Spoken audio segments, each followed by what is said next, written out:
Good evening, ladies and gentlemen. Sorry, not good evening. It's good afternoon, actually. I've been used to coming at 4 o'clock, right? So it's just like in my mind that I want to tell good evening by default. But that's okay. Good afternoon, ladies and gentlemen. This is Nida Fiends. I'm on the official channel of CBIT.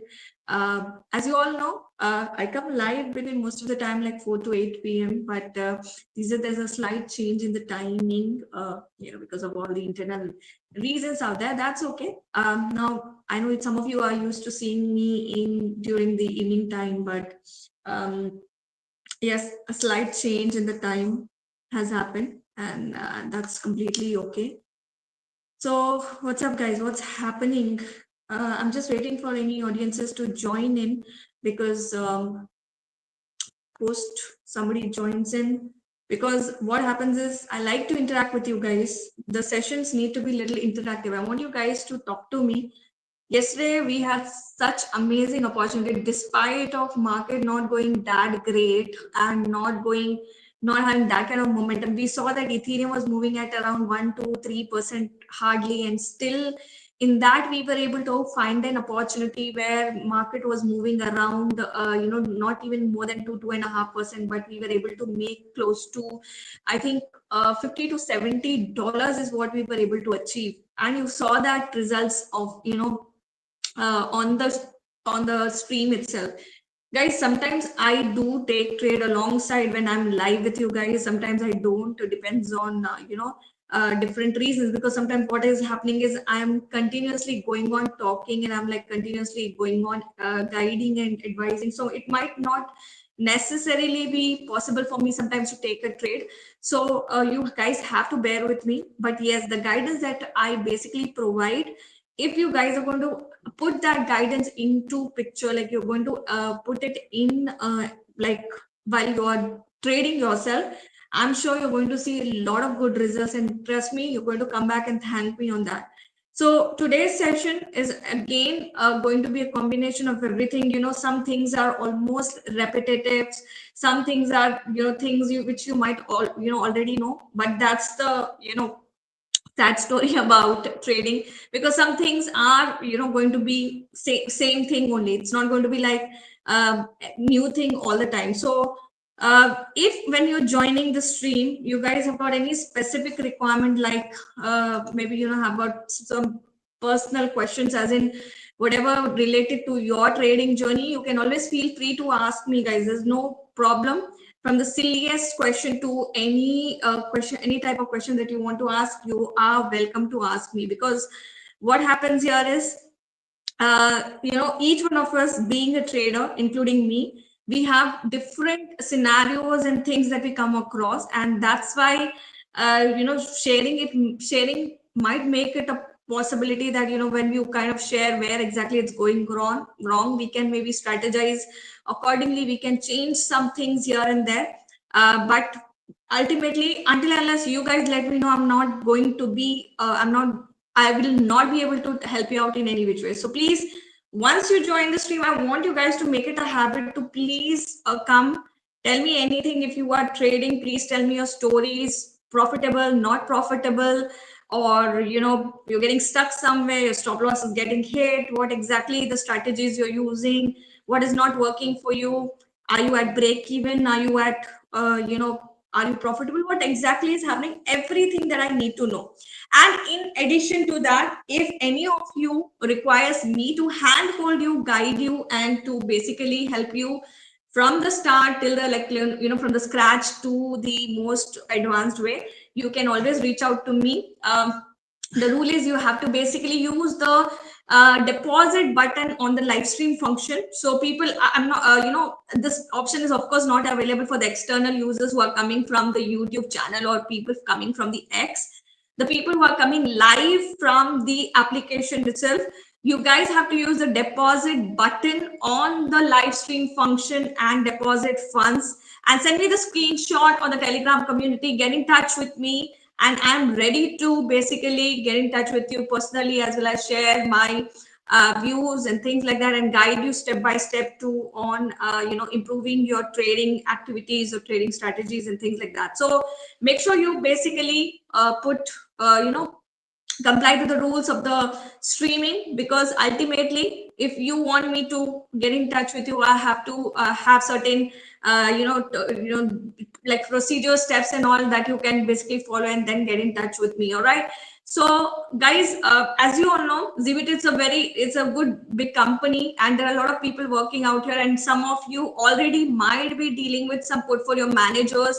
You guys might be having already someone who is helping you out with trade. So not to confuse that, not to get into any confusion or any kind of problems, what I suggest is, if you are dealing with me, you are talking to me, you might as well better stick to one person and try to get your things sorted out, because that is going to again create a lot of confusion and things like that. So that way, that's why I go on saying that you guys should use the deposit button and send me telegram like telegram screenshot and then get in touch with me, because we would not want any kind of confusions and things like that. Besides, not just from that point of view, but also from your own point of view, that if you're going to take too many advices here, there and everywhere, it's going to create a lot of confusion for you as well. So better to stick to one mentor, and I'm not telling that you have to stick to me only. You can choose anyone, whoever you are comfortable with, and you can choose anybody who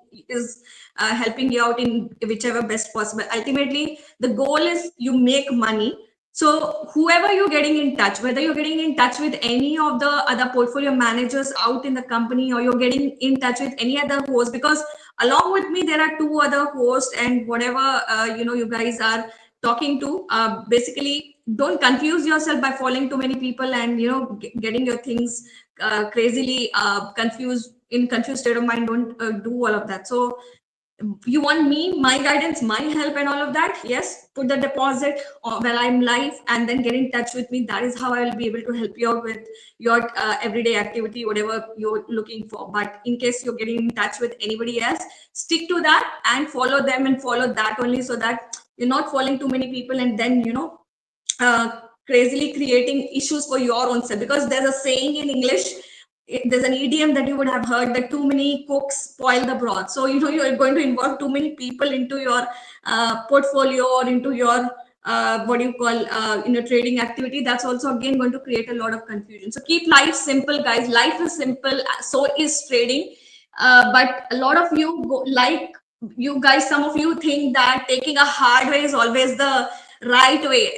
आपने ये movie देखी होगी, right, dear जिंदगी. उसमें शाहरुख खान एक अच्छा सा advice देता है अपने मतलब आलिया भट्ट को, जो उसकी पेशेंट होती है, that basically when people usually normally, even if they have a very straight path, even if they have a very simple path in front of them, they think that choosing the hard path is the way to success, or is the hard path is the way to get some good results. That's not how it works. Seriously, when I actually looked into that movie, I was also thinking, hey, really, is it something that should I really take a hard path and get onto this journey? Then I realized that why should I, like, when I have an easiest way, why not go for it? So in trading also the same thing applies. There are so many hard ways to trade, of course, looking at chart patterns, market structures, FVG, smart money concepts, I don't know what all. There's so many jargons that you might be listening for the first time ever, and you still will be like, oh my god, what is this even? Why am I even going through all of this? This is like such a mental trauma. It's kind of a big problem out here. So you can keep your life simple, with small and easiest strategies possible, and then just get done with it. And trust me, even with those, that successful trades are possible. And me being a trader myself, trust me, even before I knew the depth and analysis about trading, which I still think I have a long way to go ahead in my life to learn a lot more things, because this is an ocean of knowledge out here. So if in case you think in my similar way, then let me tell you that yes, with the easiest possible manner too, with the easiest of the strategies, with the simplest form also you can make profits. And I am a great example of it. Like initially, trust me, now I use a combination of so many things. I use moving averages, I use Fibonacci retracement, I use like DMI indicators, I use market structures, I use swing trading. I don't know what all, so many things I have been incorporating these days in my trading. But trust me, my life was much more simpler prior to that, and RSI was the only indicator that I used to use, and that was good enough for me to give me some successful trades. And my life was still in a profitable situation. See, I'm not saying that in every situation or every part of my life or every day of my life I'm going to make profit with that particular thing. Of course, we need to enhance our knowledge levels, we need to upgrade ourselves. That is very important and very crucial thing in the industry, because everybody is moving at a very fast pace, right? So is everyone, and so is this industry. So we need to, of course, be on par with the industry, but we can't we can't obviously complicate things just because there is a lot of advancement or there is a lot of upgrades that are coming into this industry. Life can still be simple. There were times when people basically used to trade with the simplest of the way back in 90s or 70s or something, when even the New York Stock Exchange was the most at its like starting, like it was in the initial phases. So there were traders even trading at that point in time, and they were doing all of this. So what I mean to say is life can be simple. Keep life simple and put simple strategies.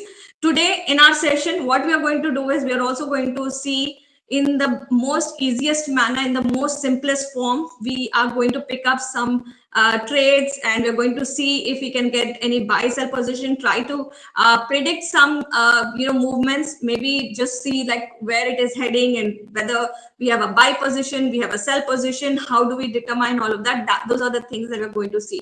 So remember guys, even to tell you, there are n number of traders in this world, including yourself, whoever is watching this, because you're also a trader, right?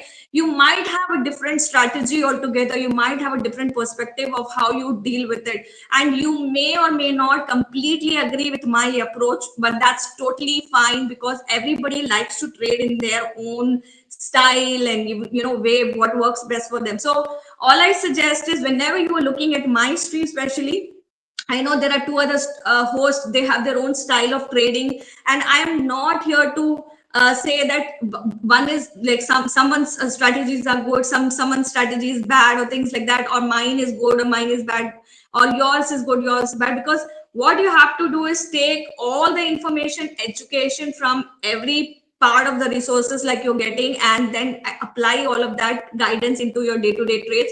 Even if you want me to help you out, that's okay, I'm going to do that. But other than that, you can also take this as guidance, not necessarily as financial advice, because that's totally up to you guys how you want to do it. Okay, so let's begin the session today.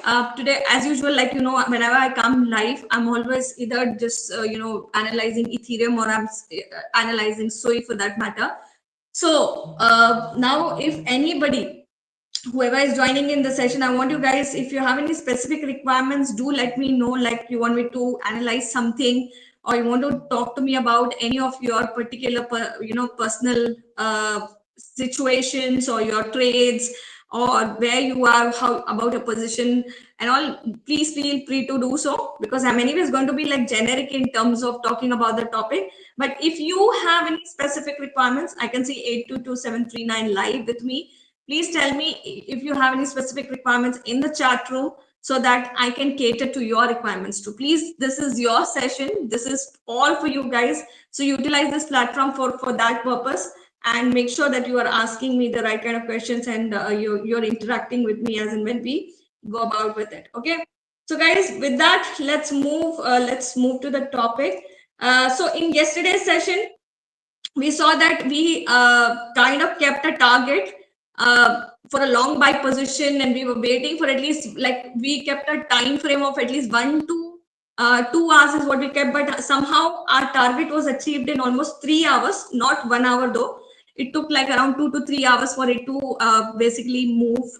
Like, I think what I really felt was, I think majorly the reason for the market, because it was not moving in very great direction, was Normally between 4 to 8 p.m. when I used to come live, that was the time exactly when London and US markets, are more active. So there's like a lot of volume that is being seen, especially during 4 to 8 p.m. Gulf Standard Time, which is almost like, as per UTC, it's almost a coinciding time for London and US crypto markets to be very, very active. So you can see during that time, a lot of volatility, a lot of volume moving ahead and all of that. So probably when I was live between 2 to 6 p.m., I think between 2 to 4, there was not much of movement that was happening. I'm sure you guys must have observed that along with me.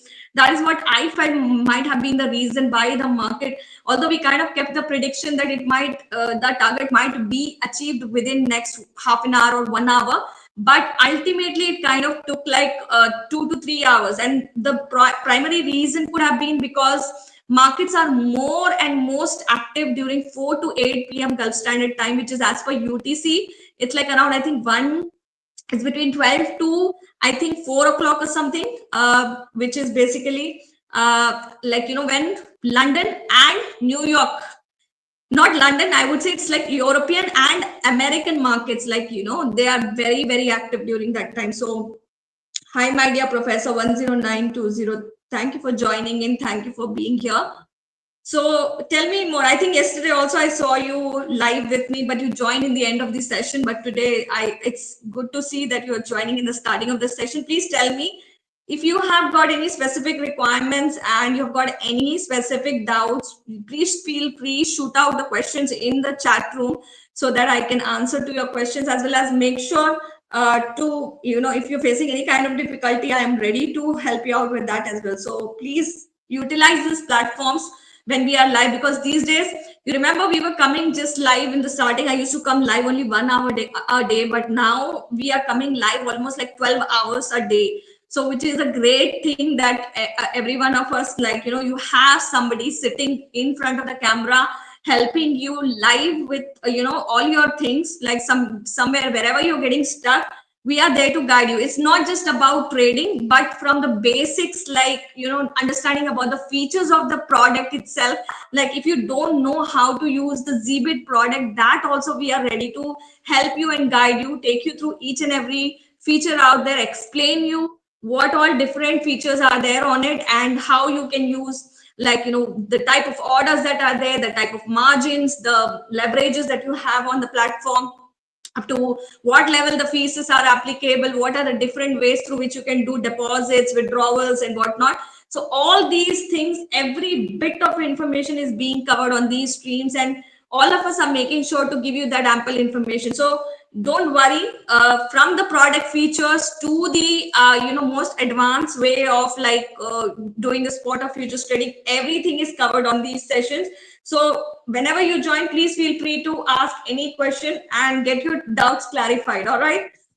And as I always tell that, these sessions, if you want me as personally to guide you, help you, to basically handhold you from the scratch till the end, then you have to basically use the deposit function on the live stream function right now, and deposit funds into your account, get in touch with me through Telegram community, and then I will help you out in terms of your trade as well. So do that for me, and then we will be able to talk about how your journey is going on, where you're going wrong. We'll see everything from the scratch, like where it is going wrong and what can we change about it and things like that. All right. So guys, okay, let me just log into the Zbit platform as well. Some features sometimes are not available on the Zbit platform, because sometimes I like on the trading view, I like to have a more holistic picture of how it is showing up on certain things. So sometimes I use the trading view also, but most of the time I like to keep it on the Zbit platform itself. So don't worry on that front, guys. So I will be basically toggling between these two screens, and we'll be looking into all of that. Okay. So I think yesterday I covered up spot trading. I did a bit of futures trading. Someone asked me what is spot futures. We did cover that. Then we also looked into types of orders. So far, we've looked into different types of margins. We've looked into how to take a leverage position. I've shown you some mathematical calculations how you can take a leverage position, how you're supposed to leverage yourself and things like that. So all those things were discussed yesterday and day before. And if somebody in the stream comes and asks me any specific questions, then I can maybe answer to those questions. Otherwise, whatever I might have not covered, I might be covering those topics today. So like I always mentioned, I think what I have not come so far to the topic is about how to trade basis indicators. Yesterday we did some kind of trading basis indicators itself, and I also told you that there is something called you can look at different chart patterns as well as you can look at different market structures and also trade. But there is the strategy is not going to be same for every type of trading, because there are different types of tradings and there are different types of ways of looking at it. So everything will not work in every which way. So for example, when you're doing futures trading, you might not want to go for a swing trading capacity like strategy kind of a thing, because what we're trying to do here is we are capturing very bigger movements. They're looking at the bigger picture of the market and trying to capture something for like the way we analyze in spot trading, like buying low and selling high. That's the only way we trade in spot. But the same would not be applicable for futures, because futures you're trading in both the directions. You are trading even when the market is crashing or falling down. You're trading even when the market is going up. So futures is totally different. So what formula strategies we apply in spot may not work for the futures trading. So that's why we have to strategize ourselves accordingly. Now, one very important thing is although spot trading does give you the option that either you can put a stop loss and always exit the market with your own money at any given point in time if the market is turning against you. But at the same time, until unless you decide to sell it or discard it, nobody is ever going to snatch that unit from you. But the same does not happen in futures trading. That's why I keep telling to everybody, when you're taking a leverage position, please make sure that you're 100% sure that whatever target you're keeping for the day is an achievable number, because ultimately the margin that you have in your accounts is only going to support you throughout the day, whether or not the market moves in your direction. So that is a very crucial thing which not everybody understands, which not everybody clearly can relate to. While what a lot of people, especially in the starting, what they do is that because they don't understand that why we use stop losses or why we should use stop losses, a lot of people, in order to safeguard their positions, keep on adding margin to the position. And ultimately what happens is they basically lose out on that trade by safeguarding the by adding extra margin. You're like going on adding margin because just because you want to save that particular position. uh, Trust me, you're not doing something right over there. The best is to basically see that if the market is even moving at least like 1% also against you, better to take an exit and get done with it, and then take a fresh start from all, like next day or some other time all over again, rather than breaking your head over something which is like, just imagine how it is. It's like your train is going in front of you and train is in the highest speed possible, and you're trying to catch the train. Do you even think that you're ever going to catch that train which is already running in front of you? So it's exactly the same scenario that you're talking about. So when you see that your trade is not going with you, you are not sitting in the same train and you're not traveling in the same direction, and suddenly you lost the train, and that now train is in front of you and just running in front of you at the fullest speed possible, and all you're trying to do is you're trying to catch that train. It's never going to be in your control. It's never ever going to be in your favor. So don't do this mistake of adding on the margin because you want to safeguard your position. The best way is put a stop loss, get off with it. It's okay. One day loss, that's totally fine. But instead of adding margin and losing out on more money, more money, that's not how it works. So please, once or twice you might be able to safeguard yourself by doing it, but you might not survive this kind of a thing for a very longer period of time. So it all depends on situation to situation and how volatile is the market on that day, and then you do it. Sometimes maybe yes, that market might not that great, that it might not be in that great volatility. That's how maybe by adding margin you might be able to safeguard yourself, but that can be only one of a case that can prove right for you. And if that proved right, okay, but it's not always going to be the same thing. So that also we need to see depending on the situation to situation and every day being different, because markets basically behave different. Like yesterday we saw, we did some predictions and we were like able to look at the markets and we were like trying to take our long position there, and we were successful in doing that. But can the same things whatever we saw yesterday, will that be applicable even today? Do you think that today if I'm going to apply the same things and with the same logic, so something, is it going to be fruitful? Yes, the strategies or the techniques or the steps that we follow can be same, but now today, is market going to behave exactly the same? That we will have to keep checking, and we will analyze this while we are going through this session. um, may or may not be the same like yesterday, but we'll continue to watch that and we'll see how it is working out today. So as usual, like I told you guys, what I do when I'm trading for the day, how I start up with the day is like I'm going to remove the drawings first. Wait, because I'm going to draw it all over from the starting, from the scratch, because some of you missed out on this particular aspect yesterday. So I will draw all over these things, how, from where I begin and all of that, so that you can have an understanding. I'm removing all the drawings, okay? So this is my Ethereum chart, and I'm on a 60 minutes chart, but I'm not going to use my 60 minutes chart because all I'm trying to do is I'm not doing spot trading. So I'm not using very big time frames. I will be using 60 minutes, 1 hour or daily charts if I'm either doing spot trading because I want to capture bigger movements and I'm trying to capture a swing.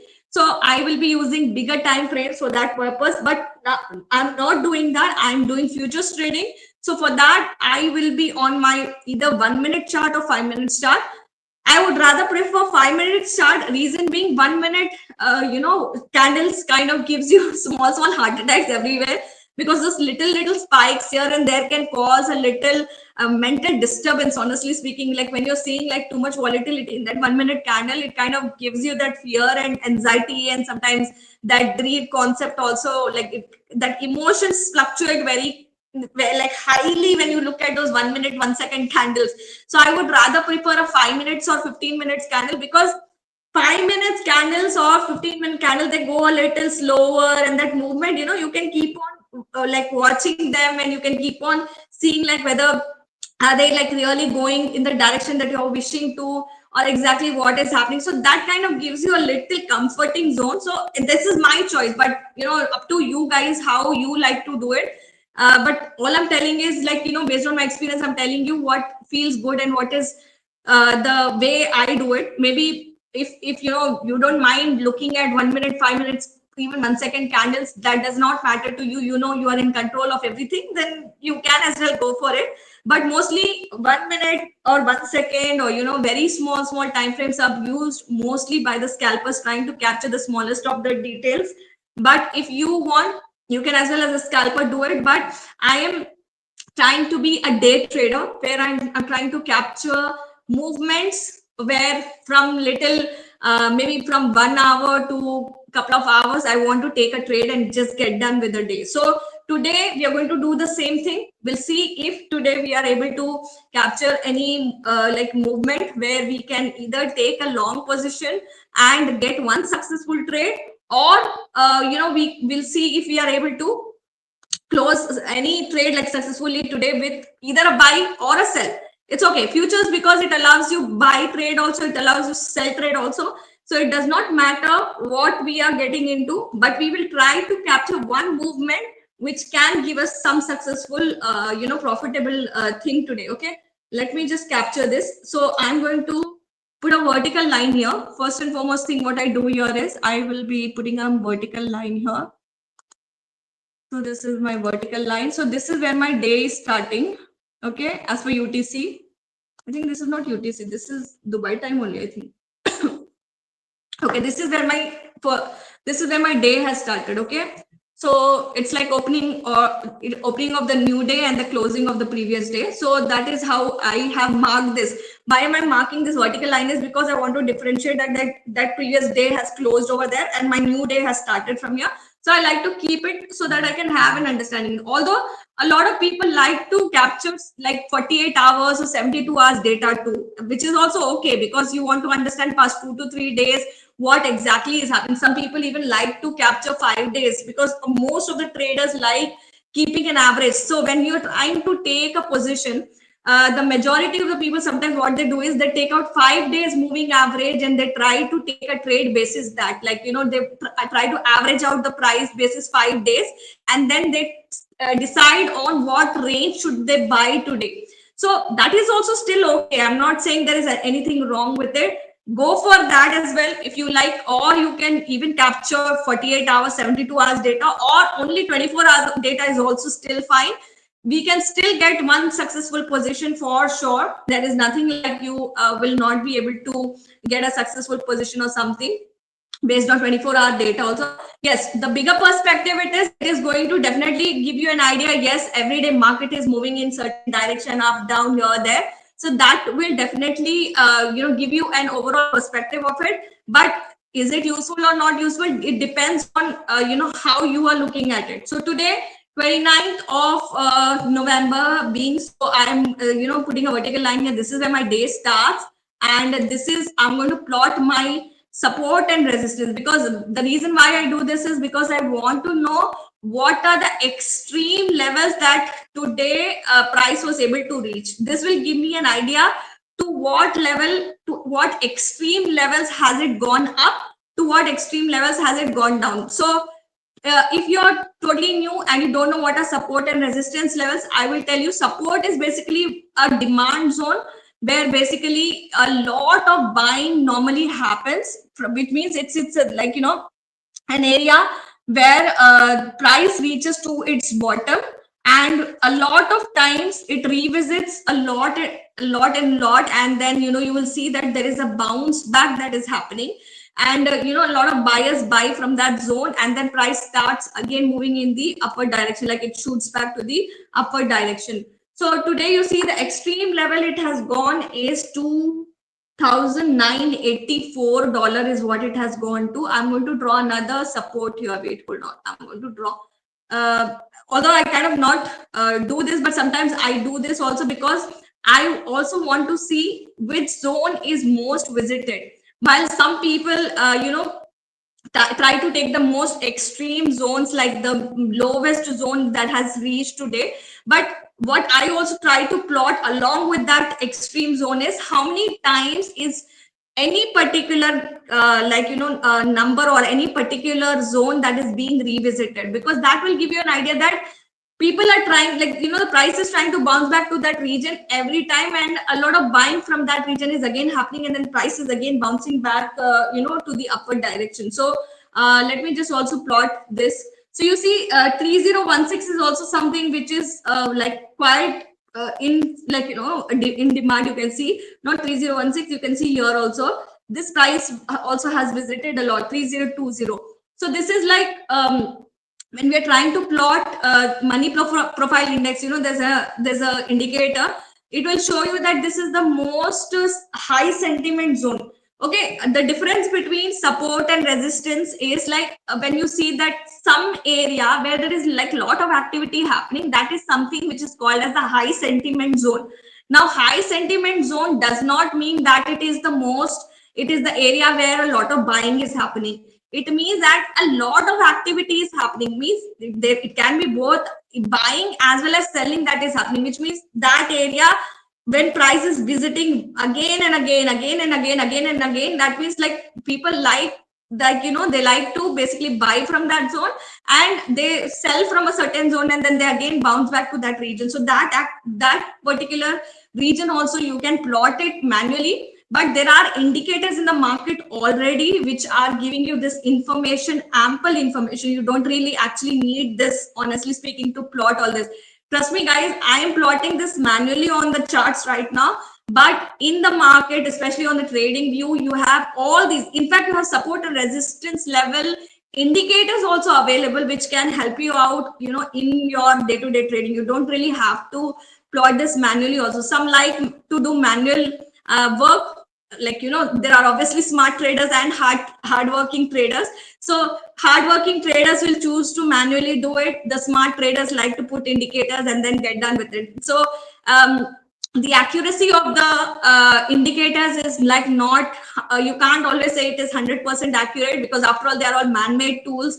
Sometimes they might go wrong, or sometimes there might be some technical issue. Something can go wrong, because after all, it's a you know, it's a technical tool. So that way, I always say that don't use any indicator like independently. Use it as a permutation and combination. Like if you're not sure that particular indicator is not giving you accurate information with one you know, go or one indicator itself, then better to you know, use it as a combination too. So these are all manual drawings that we are doing here, but you can also go to the trading view. I'll show you here. On the trading view, you can go to this indicators and you can type support and resistance, and you will get the get those indicators to see. Guys, this support and resistance levels with breakouts. Can you see the Lux Algo indicator here? I'm going to put that. Okay, I will delete this one. I will delete this. And can you see this now? That I'm on a 1 hour chart. I'll be just switching to the 5 minutes chart here, because that way you can see we are trying to capture a movement for a day trading strategy. So let's see, guys. I drew it like a little while ago, a support and resistance by myself, but this is how, when you use the indicator, the support and resistance looks like. So it is like trying to capture the movements every now and then. Whenever the breakout is coming, that's where exactly your entry point should be. Is it so difficult for you to understand this? I don't think there is, because see, for example, now you see in this latest scenario, you can clearly see here, oh, hold on, you can clearly see here that this candle, okay, exactly at this candle, which is like 29th of November, 620, okay, then this candle 625, exactly here the breakout has come. Okay, price was running between this zone. This was the support and resistance that it was you know, running at, and suddenly from here we saw a breakout, and this could have been a very good entry for all of us for short sell. And you can see that it completely broke and it came down. And from here now again it is kind of accumulating. I wouldn't say it is basically like, you know, either going in uptrend or it's going in downtrend. It's accumulating in this phase. Now still, if I kind of extend this, like the support has been broken, so now there is a new support altogether, but the resistance is still remaining here. Now in this scenario, can we park any entry here? The answer is yes, because see, you can see this low that it has created, it has been revisited, which means the price tried to come to this zone and again it got rejected here. There's a long wick here.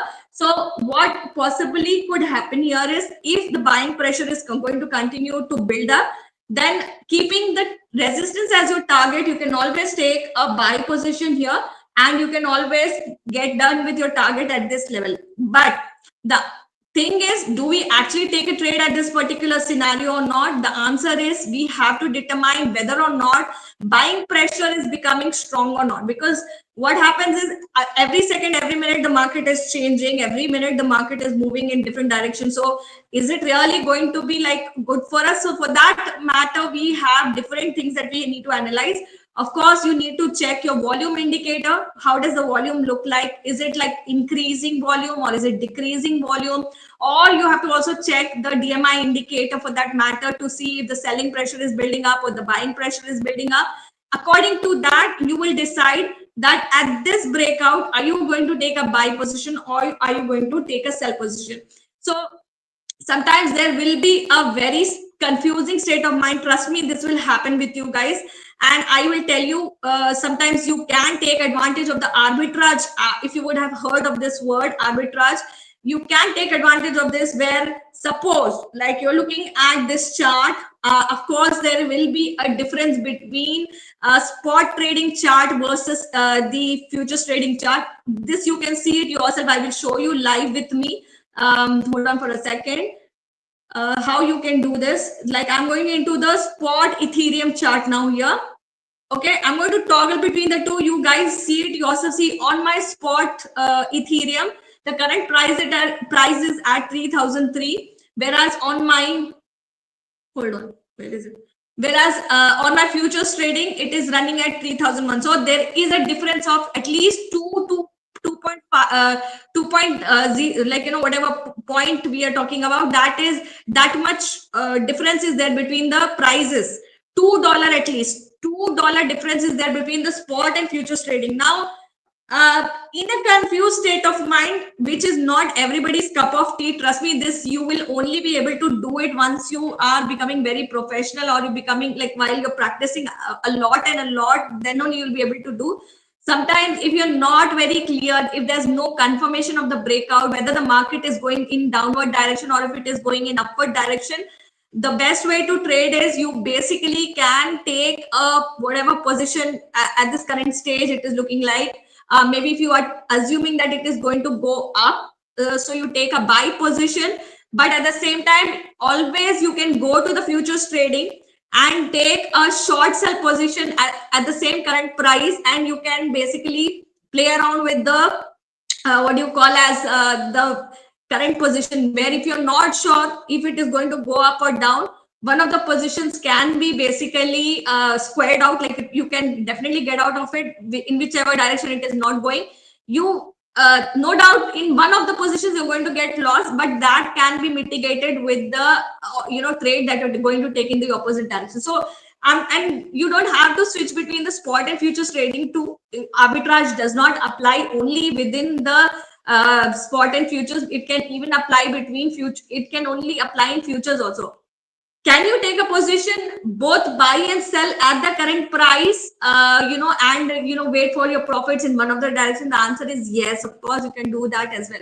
But how successfully are you able to execute, that totally depends on you, because every minute the market is moving in a different direction. And suppose you saw one movement and you decided that yes, it's going downward, and then you suddenly exit from there, and then again it starts popping into the upward direction, that's again going to cause you a lot of issues. So that is something not everybody gets to manage it properly. So you have to see how best you're trying to manage, but you can definitely take advantage of this kind of a situation.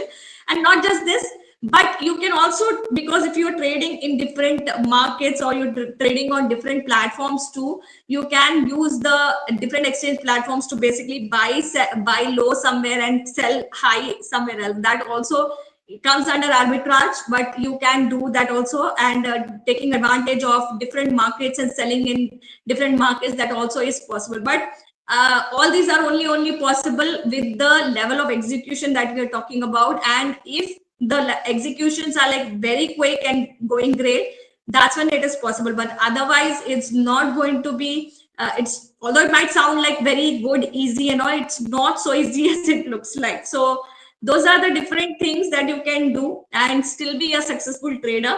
So currently you see on the Zbit platform, I am basically waiting for a breakout. You can see here on the trading view chart also, the resistance is sitting here, it's sitting at 3044, and the support is sitting somewhere around 2994, although the price tried to go further down. Now there are two scenarios that we can look for. One, price retesting this zone all over again, which means now the next opportunity for all of us is, like, let me just take a manual vertical line here. Sorry, not vertical, horizontal line here. So you see there is a new support that is here. So the chances are the price might revisit this particular zone, because the price got rejected here, right? So price might as well like come here and then again bounce back. That is one scenario. Or because it also has some rejections in this zone. Can you see there are some rejections in this zone too? So price might as well revisit these zones also, because see here it has not clearly marked any support resistance here. It means that of course the highest swing high is still lying over in this region. So can you actually take a position here in this zone where the price got rejected and wait, keep your targets here where the price is sitting at this resistance? Then the answer is of course definitely you can do it. Or do you really want to take a short sell position still at this current scenario where it is, because you think that price is going to retest this zone and then go further down? Because it might as well happen, because it's in consolidation zone. If the selling pressure is going to continue, then definitely the price might surpass the support level, and then the current support might become your new resistance altogether. We never know, that is all possible. Now the next question that comes here is very important thing, is like we have to basically see how the current scenario is looking like. So in that scenario, what I do is I put a volume indicator here to see how my volume is looking like, and also I try to see okay, I think there is a time. What happened to this?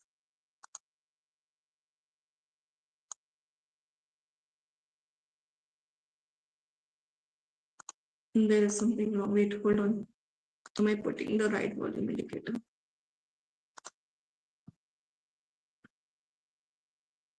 Yeah. So yeah. So the next thing that I do is I determine how my volume is looking like. So you can definitely see in this current scenario, when the breakout has happened, there along with the price falling on the charts, you can see the red volume has increased. That's a falling volume. The red volume always indicate as a falling volume on the volume indicator, and the green always indicates a growing volume. So you can see the red volume is increasing here. So in that scenario, definitely it has clearly given yes, the price is falling. But now here you can see in this current situation, the momentum has basically slowed down. Like there is not much of momentum in the volume as well. Like the volume is remaining very stagnant. So still it looks like it's in a stagnant position, it's in a consolidation phase. So nothing until unless there is a breakout that comes here and a new support or a resistance happen, then only we will be trying to take a trade. Now we are sure of what the volume looks like. Let's close this, because this trading view does not allow me to put more than two indicators. That's why I'm just closing this. I will be putting another indicator here, which is my favorite, the DMI indicator, to understand how my buying or selling pressure is looking like. So my blue line, you can see the buying pressure sitting at 20. My overall trend, the overall trend looks like it's in a downtrend. So it's a strong one, definitely. And then the orange one is the DI minus, which seems to be like very strong here. It's in a very strong zone. It means that price is basically, the sellers are strong in this zone. So most likely this zone where the support, where the price got rejected here, most likely this zone is going to get tested all over again, and price is going to further go down and then come back all over again. So now for us as traders, the next position or the next step that we need to do is, like, we have to basically plan our position here.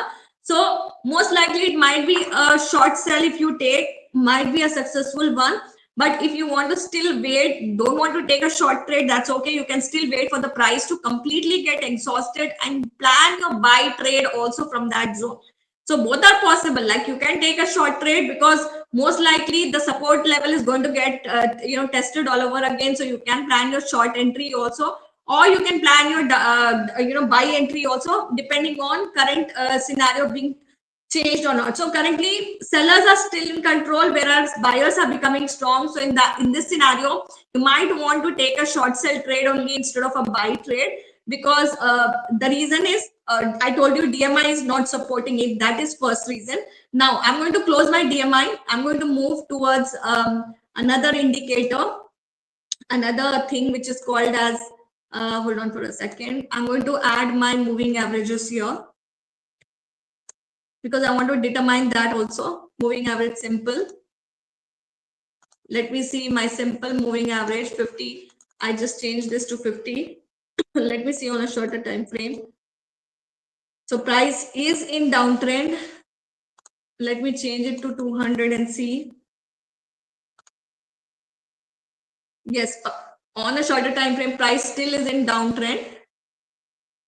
So see, now there are 3 points, 3 validations that are supporting our sell trade. In this current situation, do we take a buy trade or a sell trade? So there are buy or sell. Now the 3 points or 3 indicators or 3 confirmations are confirming that it is better to take a sell trade than to take a buy trade, because in this scenario the price is going to go further down.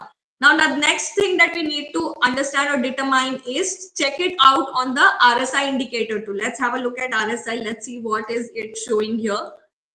Okay, so I can see that RSI is sitting below neutral zone. So it is basically in the bearish territory. It is not above neutral zone.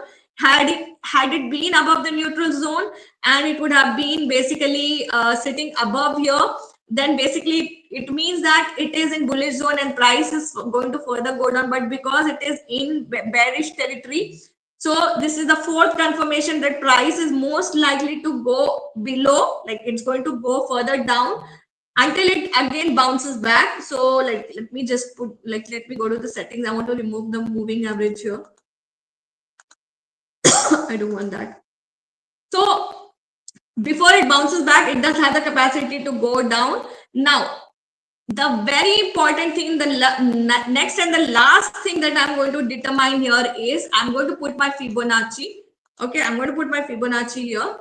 The reason I'm doing this is because I want to see if my price is in the retracement levels or has it crossed those retracement levels. Is it going to go further down? Is it having the capacity to kind of go up or go down? I'm going to check that.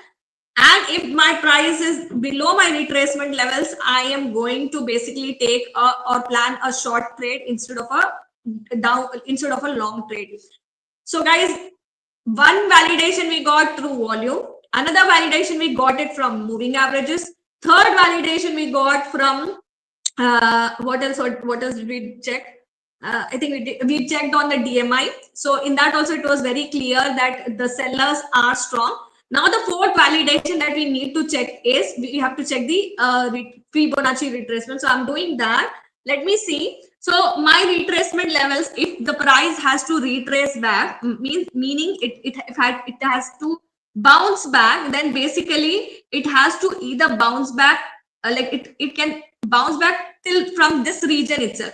So if it reaches say 0.5, it can bounce back. If it reaches 0.6, it can still bounce back.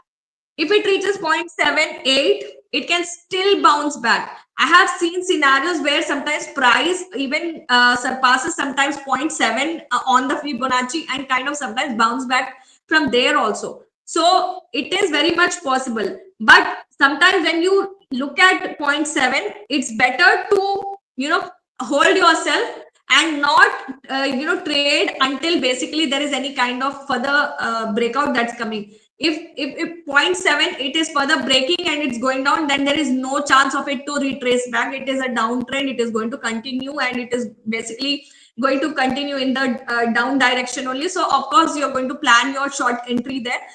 But in case you see at any of these zones, especially till 0.6 or 0.7 maximum, and if it is bouncing back, that's when you can think of taking a long trade, and because the price is going to continue in the upward direction. So that is how you will plan your entry. But currently I can still see it has the capacity, it can bounce back. So we'll still wait for the confirmation, as in like we'll see how for little more time, if between the retracement levels, is it able to bounce back or not.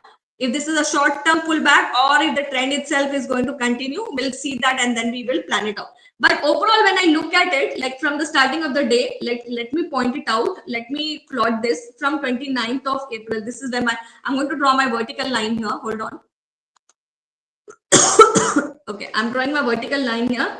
This is my starting of the day, 29th of November. Can you see? I'm removing this. Okay, I'll not remove it. I don't want to complicate things. Okay. Can you see, guys? This is where my day has started. Price was sitting somewhere here and the resistance was sitting at 305. And so for the day, the resistance is still sitting at 305. And so now that price has reached till what level is it? It has reached till 2999, 2999. It has reached 3000.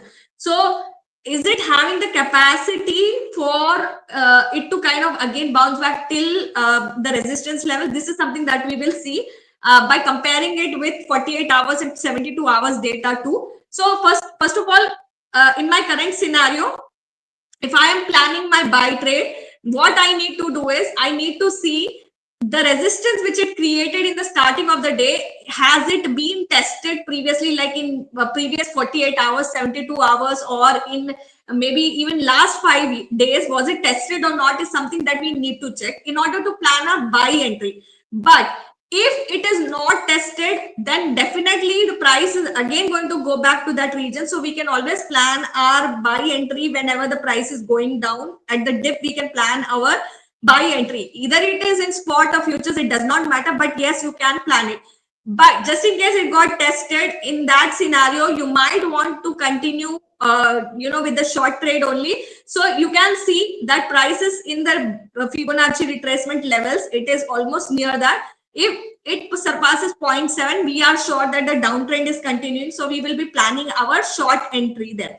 I will be removing this Fibonacci for a little while because I want to check my previous day, like performance. Where was the price sitting and all of that, so that I can have an understanding if I'm going to plan my if I'm going to plan my buy entry. Will price be able to bounce back to this region, or am I going to suffer because my trade is going to get stuck? So you see, this is the data till 3 days here. I will also try to move 5 days data here. 25, 26, 27, 28, 29. Can you see this? This is 5 days data. So current today's resistance is sitting at 3052. You see this zone has been tested quite some time over past 3 days. तो अभी एक तो चीज हमें यहाँ पर one thing that we are getting to know is, yes, definitely it is a good supply and demand zone. It's a high sentiment zone which is like kind of it is revisiting again and again. I'm drawing one horizontal line here. एक मैं clarity के लिए एक horizontal line उतार लेती हूँ यहाँ पर. Okay.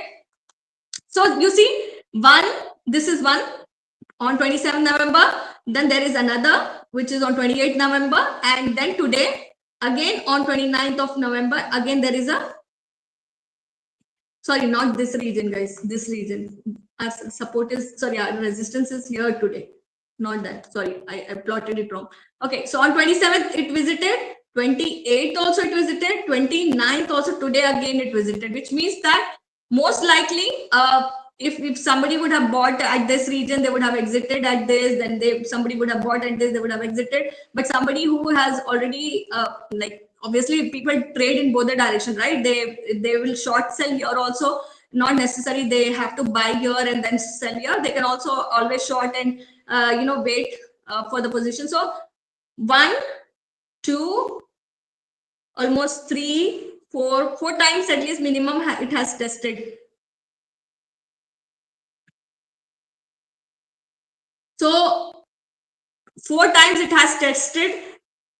So most of the times what happens is whenever support and resistance, when it kind of is touching these zones, there is a belief that if it touches like more than 3 times or 4 times or 5 times for that matter, most likely the opposite of it after that happens. So I just have this feeling that because it has tested this zone for quite some time, I know it does still have the capacity. Maybe one more time it can revisit. But other than that, I feel that mostly it is likely to go further down before it can actually bounce back to that. So if we are trying to plan our, buy entry, we'll have to keep our targets a little low. We're not going to target to this level because that's a very unusual and very unrealistic number. Honestly speaking, if I try to measure this, is almost like From this zone to this zone is like almost 2.06% market. Let me have a look at what rate is the market running right now. Can I see? I'll see on the coin market cap because I'm seeing trading view. Okay, so it's in negative 0.11. But what we are planning to see is that we're trying to speculate that it will bounce like at least 2.5% positive. So from minus 1.88, can it bounce to 2? So for Ethereum, yes, it is very much possible because you can see between yesterday to today also, like you have this zone. So between this zone to this zone also, you can see thoda sa khichdi ban gaya. It has become a little khichdi here, but I'll draw another vertical line to bifurcate the 28th of November. Hold on. This is my trend line. Sorry, no trend line, vertical line. I want to point this here. So you see between this zone to this zone also, how many times has it visited? Although the supply and demand, sorry, the support and resistance zones are going to be different yesterday. So the support was sitting somewhere here. But let's have a look at the movement of the market. How much was it able to bounce and how much was it able to sustain? So this was my lowest point to my highest point was almost 3.35. So it was only a 3.35% market yesterday from up to down, and from the lowest point to the highest point. So assuming, okay, this was for the 28. Let me have a look at for the 27th also. Now I'm going to put a vertical line here for the 27th of November. So my lowest point to highest point was almost how much? This was my lowest point, and where was my highest? My highest was here. This was almost like again 3% market. So for 3 consecutive days, it is like hovering around close to 3 to 5% only. So can you actually, do you think taking an average of past 3 days, do you want to plan your entry? Yes, you can do that. But let's also have a look at the past 4th day and 5th day also. How has it been doing past 4 or 5 days? Let me draw another vertical line here on 26th of November.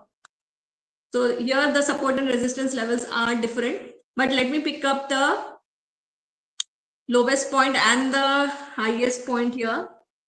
So my lowest point on 26th of November is this only. And my highest point is sitting here at this level. So this was around 3.26, so 3.5. Okay, on an average, 3% it is running. The running rate, you can see it yourself, past 4 days, 5 days. Now let me also have a look at 25th data. I'm going to draw a vertical line here also to see. So this is my fifth day data. So let me just plot the shortest point here, and the highest, the resistance was here somewhere from the lowest point. Okay, on 25th, it was a good day. It was like almost 4.37. So fourth, 25th, it was like 4% market. Then 26th, it was almost like 3.5. And then 27th, it was almost like 3%. 28th, again, it is almost close to 3%. And 29th today also, it's right now. Wait, let me have a look at the measurements. This is my support. This is my resistance. So it is right now sitting at 2. So if all the conditions being same without having to change any parameter or probability here, assuming that the market is still going to be either 3.5% for that matter, let's have a realistic figure like 3% here. Let's not overdo things. Okay, let's be like, let's assume that this is where 3% is. So market is most likely to bounce till 3080. If we keep a buy position here, assuming that the buy position, like if we are planning our buy position, then the exit should not be then the exit should be at 3080, not more than that. But coming to the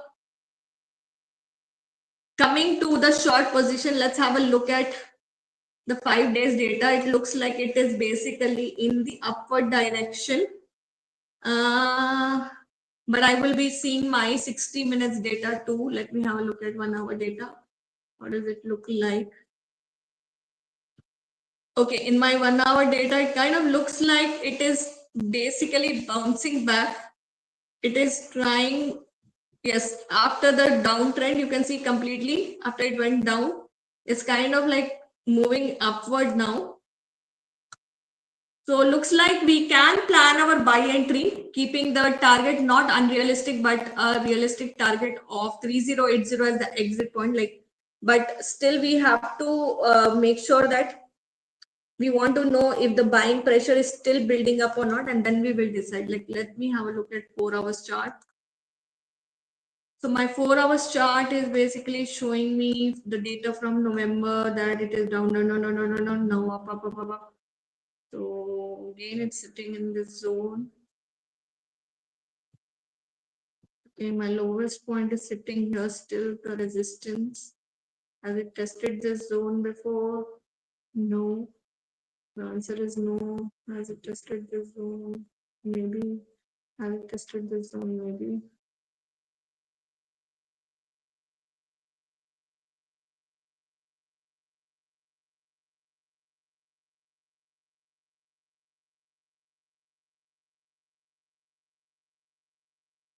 Okay.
So when we look at the bigger perspective of it, yes, in this zone you see past 4 5 days, all of this zone is basically tested, which means definitely there's a breakout that is most likely to happen. Either it's going to be a down or it's going to be in a uptrend. Either way, is it going to break out in some way, because all the zones are tested here. But let's have a look at DMI on the bigger time frame.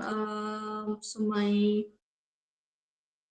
ADX shows it's kind of weakening. Buying is basically kind of getting strong, and my selling is weak. So what does that mean? Does it mean that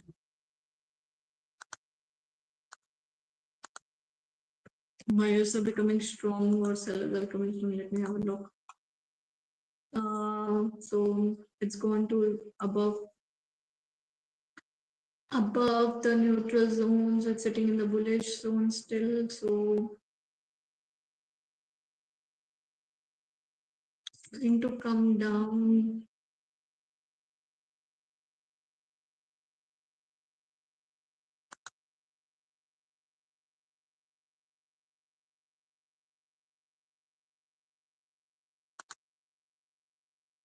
But in the 5 minute chart, it's still below neutral zone.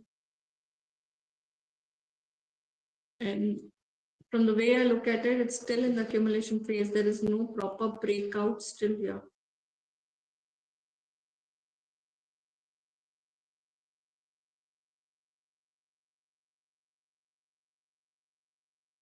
Even the movement is very, very slow. Let me go to 1 minute chart and see.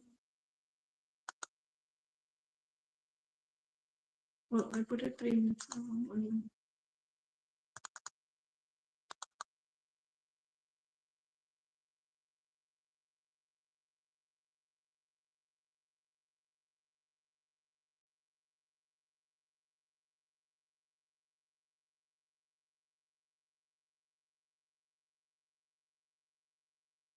Hmm.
This one 1.42 risk to reward achieved.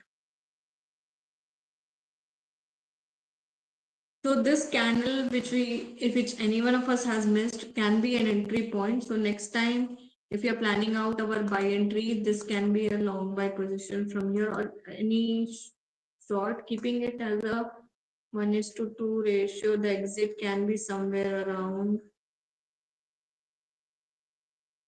3015, 3014 or 15. Yeah, this is something that we can plan out because the price got rejected. Most likely, it will revisit that zone. Just reduce this.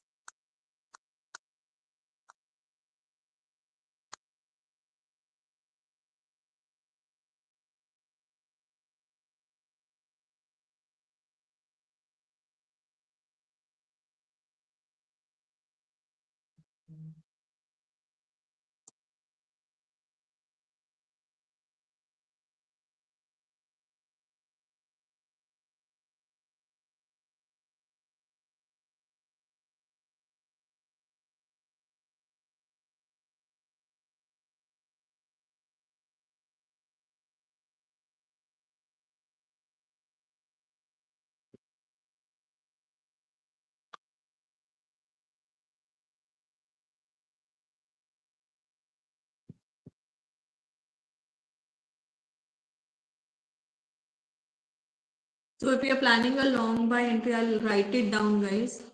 This is how you can plan it. And if you're buying a short position, then also I'll write it down.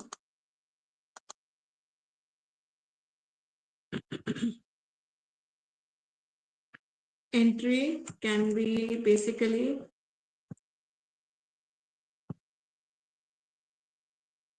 at this wick, which is like 2990.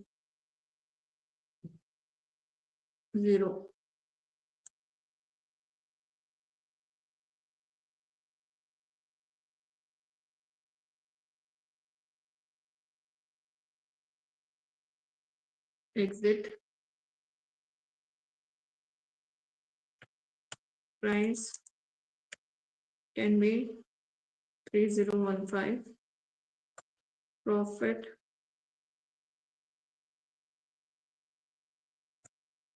risk to reward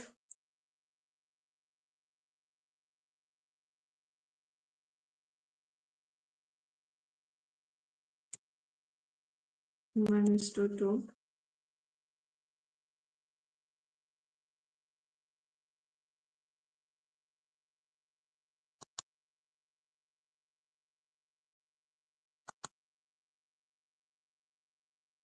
Profit, like how much profit we have. It's almost a movement of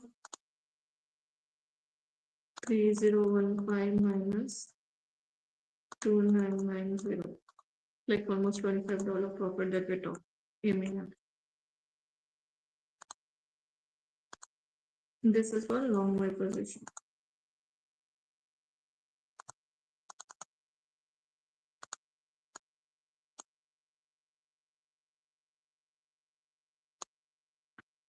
Okay.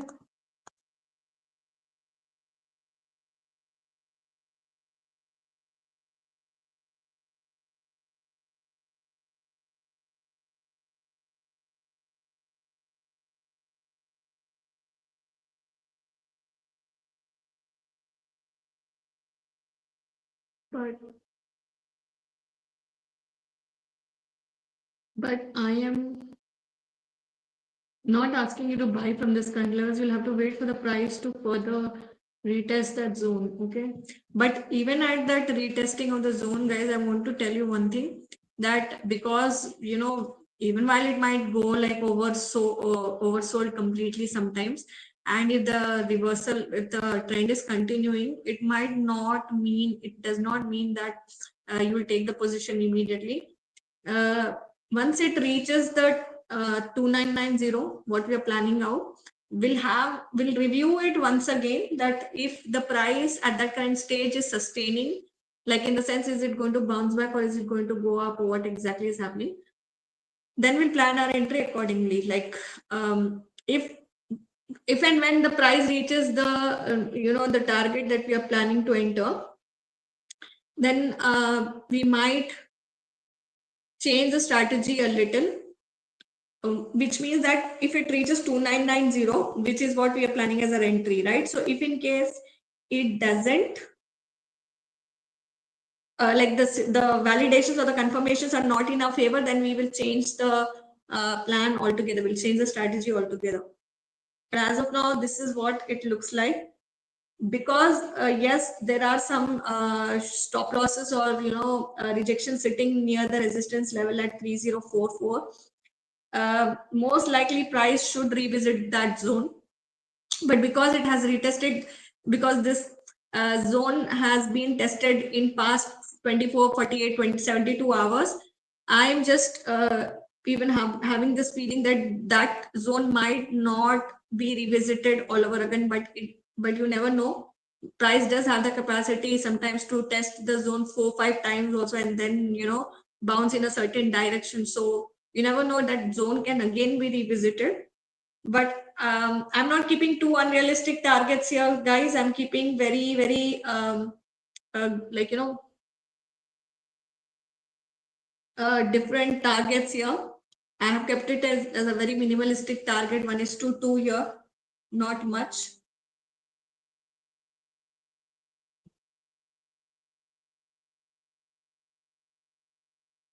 Just in case when it reaches 2990, I'm repeating once again, just in case when it reaches 2990, because on RSI also it has to reach oversold zone. If from there we are not seeing any kind of bounce, or if we are not seeing any reversal that's happening, we will change our strategy, and from buy position we will be moving to the sell position instead of the current planning that we have done. Okay, but we need to wait till it reaches below 30 on RSI, and how it looks like on that, like as and when it will reach 2990, that time we will see if we want to basically plan buy or we want to plan sell there. Okay, because till it reaches oversold zone, we cannot determine whether or not taking a buy position in this current scenario can be a good situation or not, because still it looks like it's in consolidation. It's not moving in the right direction the way we want it to. So it's still not clear.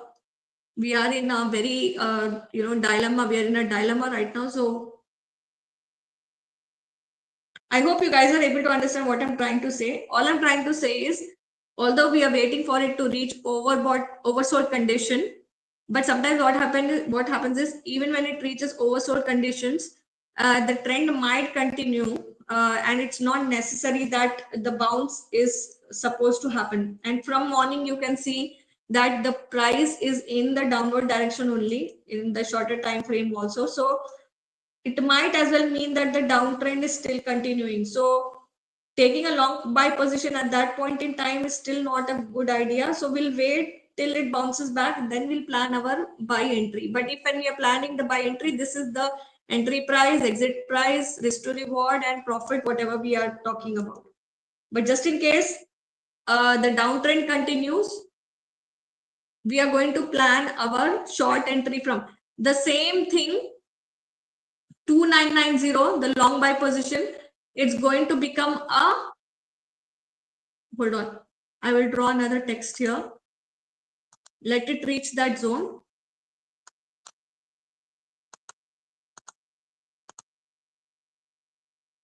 So from the same point, I'm also planning my short, and I'll give you the target also.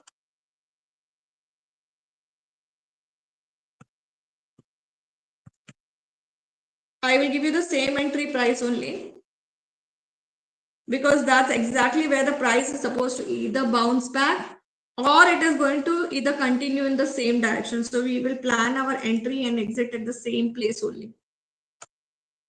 Because in futures you have both the options. You can basically decide on both. 2990 minus. So your exit should be at 2965 and your risk to reward is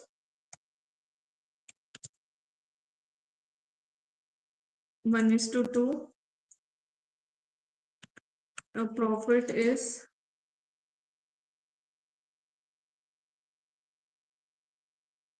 $25.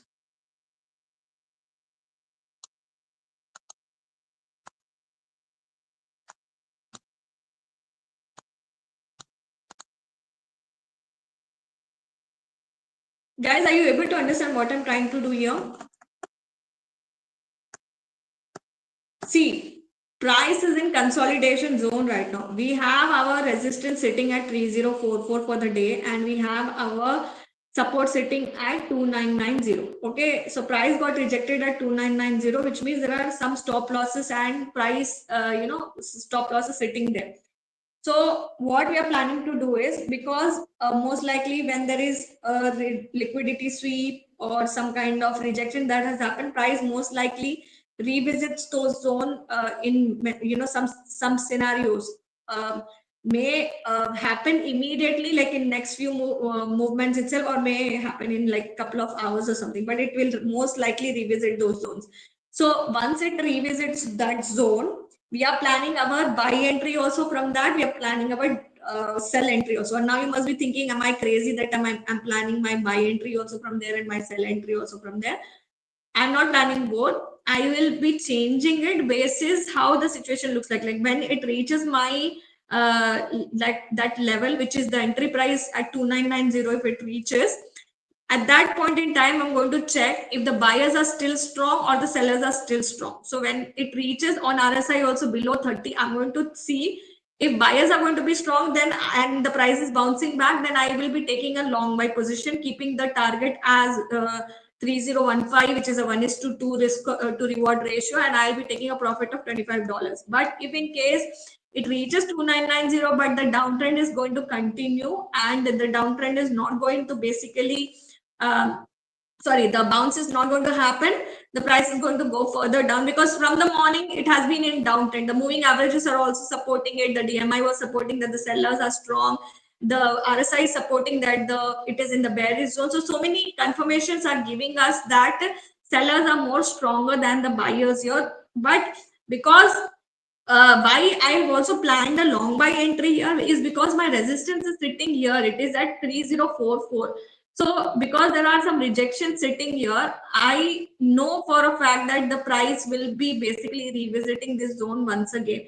And because there is also a good supply zone that we can see this candle here, the small candle here. After this, a big movement has come here. So this zone which the supply zone which it has created, most likely this will also get revisited. The other, this too is also going to get revisited. So from that point of view, I'm planning my long buy entry. So if when it reaches this level, the support level where it got rejected, it might, if it is bouncing back, I'm going to exit at 3015. And basically I'm taking a risk to reward of 1:2 and a profit of $25. So 2990 is what I will take a position, and exit I'll do at 30515. But the other side of the story, because it also can be the opposite of it, because it is in downtrend and the downtrend can continue. It is in consolidation phase still. The breakout is not coming still. You see from here to here, it was like moving down, but now it's kind of moving sideways. Can you see? So the breakout is still not coming. So it might as well mean that the breakout might come and the price might start moving down in this direction altogether. So for that point, I said that because price is tested till this zone 2990, at the same point, I'm going to put my sell entry also. So I'll put a sell entry here at 2990. I will take a exit at 2965, which is a 1:2 risk to reward ratio and a profit of $25. I can plan these entries both the ways, guys. Trust me, in spot, I can take a buy trade and I can take a short sell trade in futures trading. I can do both of them. And from this level, wherever the price is going to move in one or the other way, I'm going to get profits. So, are you getting what I'm trying to do here?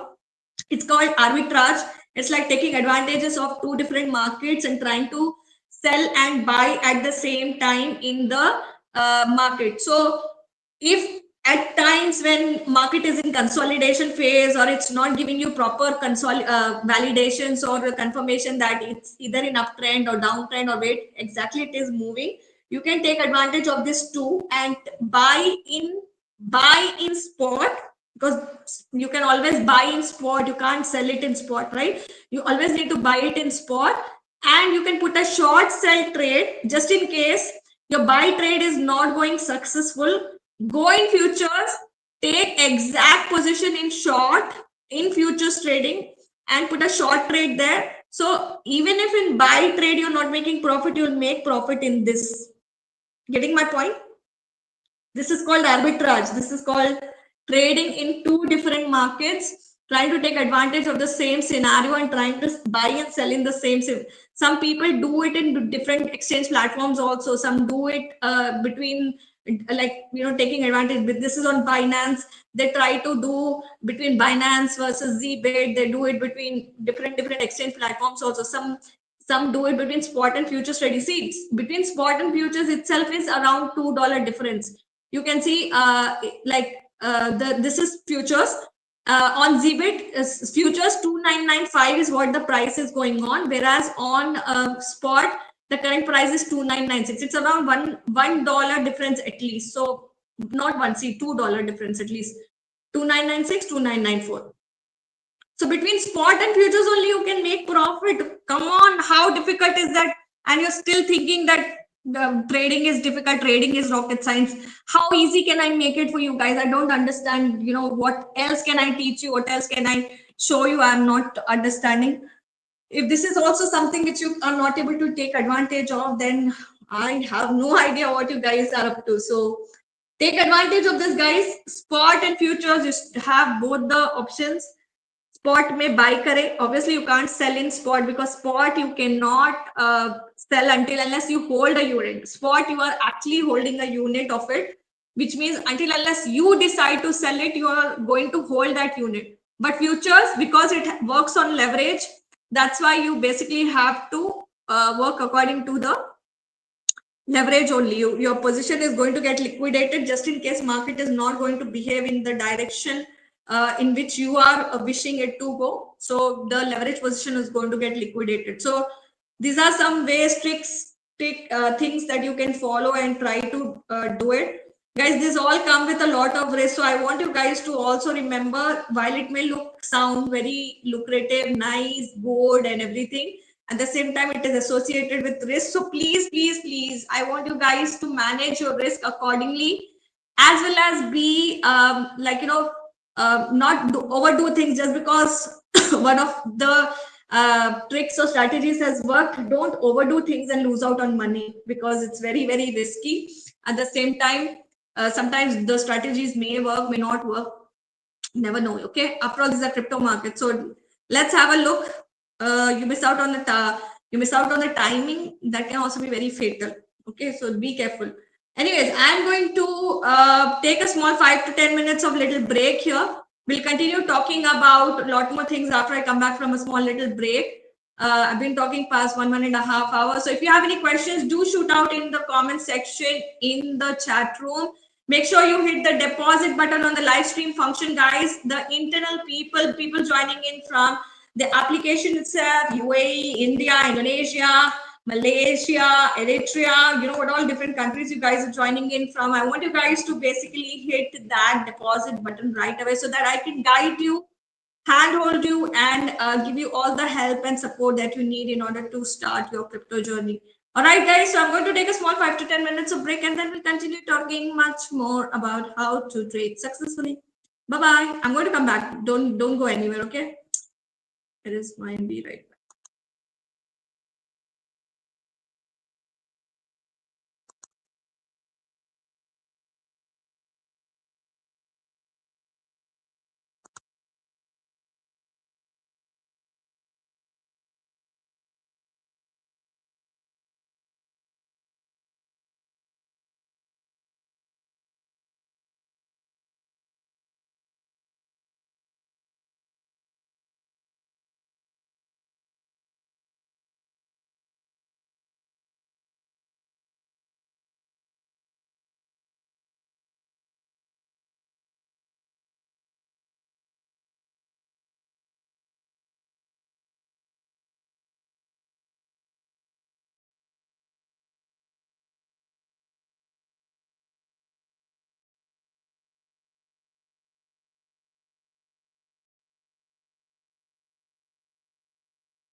So guys, I'm back.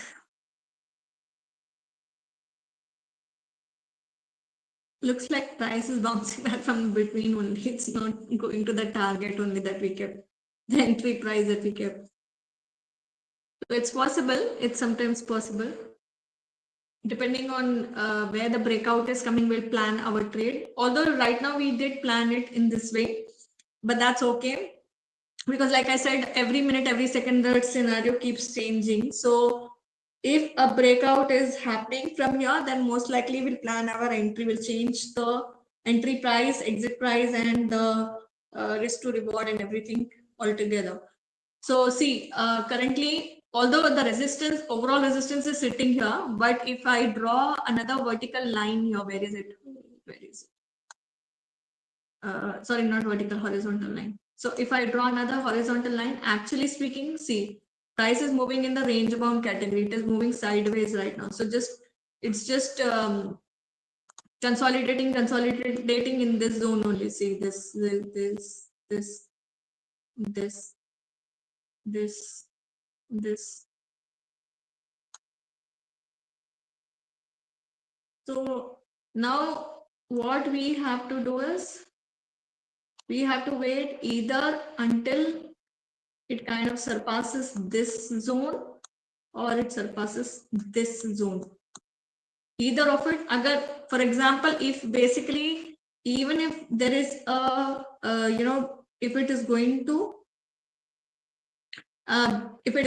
bounce above this, then we can still plan our short entry. We'll plan our short entry here. Reason being, it's in downtrend right now. Okay, it's not in uptrend. If it was in uptrend, I would have told you, okay, but take a buy trade here. But because it's in downtrend, we will plan our short sell here.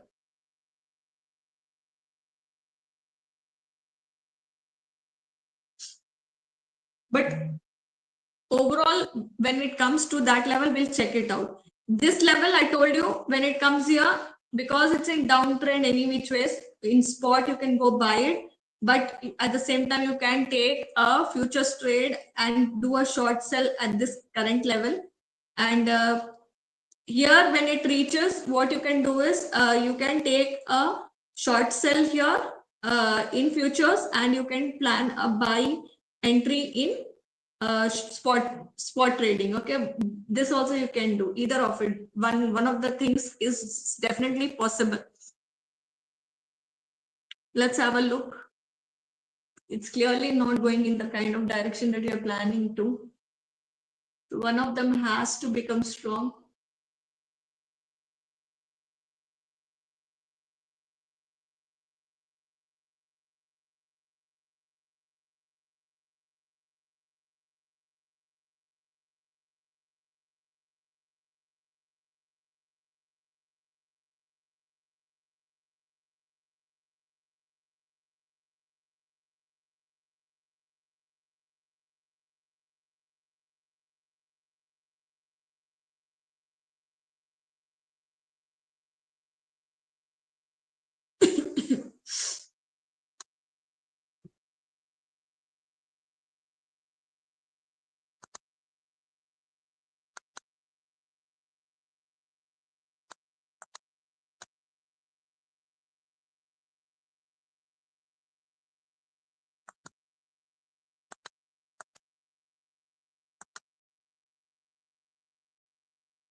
This is the range bound that it is going in this direction.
So my 60 minutes chart and my 200 moving average, it's an uptrend. 4 hours is downtrend. 5 minutes is also downtrend.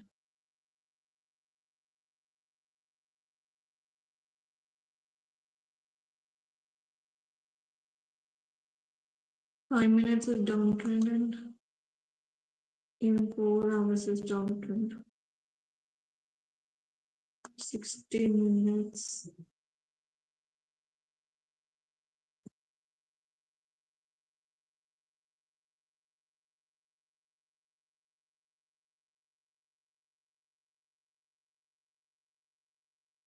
26, 27, 28, 29. Past 4 days only, it's like an uptrend.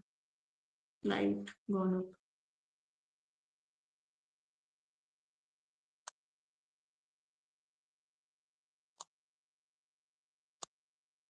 Four hours तो मतलब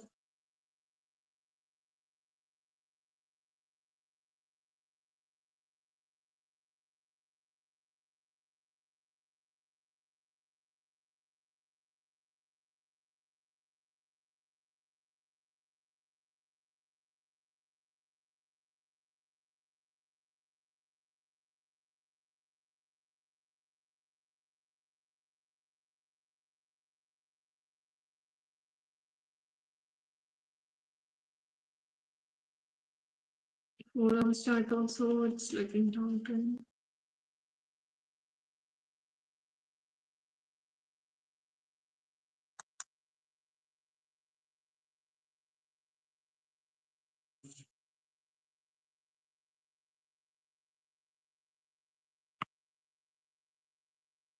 वैसे ये होते हैं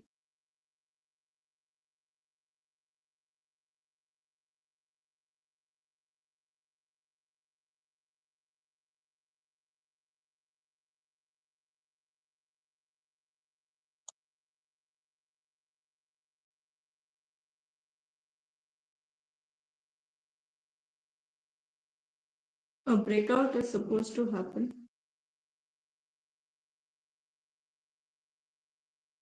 Five minutes is also like in downtrend only.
The small movements sometimes are very, very crazy. Like, when the market is not moving that great, creates a lot of confusion. See, it was moving good, but the movements are very, very slow right now.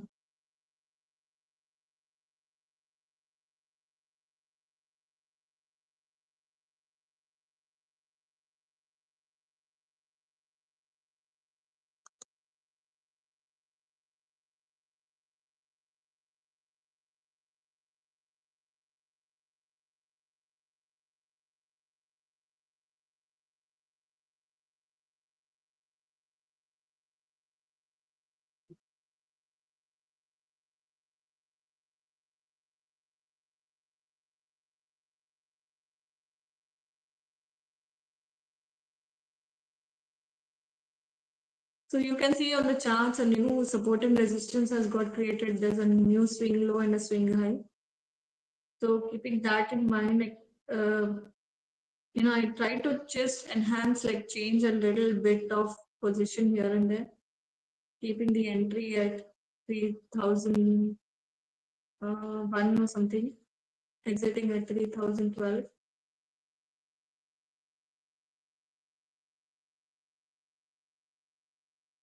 This is the previous swing high and swing low, assuming that it might test that zone again.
It's a clear indication that there is no breakout coming.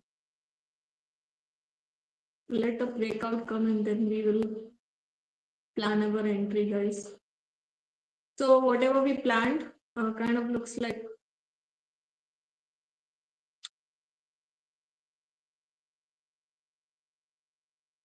still not able to execute because of the current small like momentum. It's not going that great.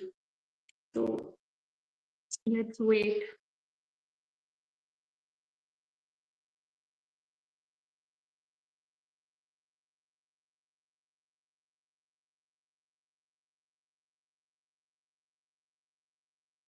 I'm not getting very clear cut clarity as to what is it that market is trying to do. Is it still trying to go down?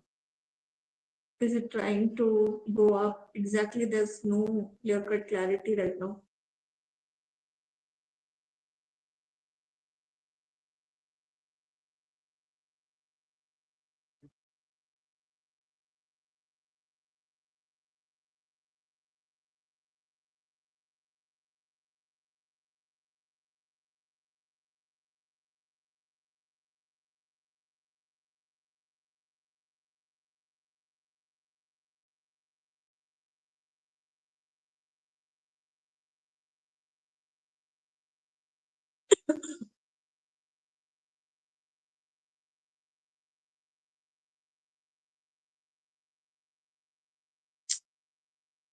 I hate such movements actually. Like if it's going very slow, no, it's kind of very, very irritating actually.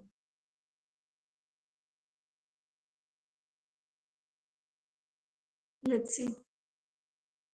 Ah,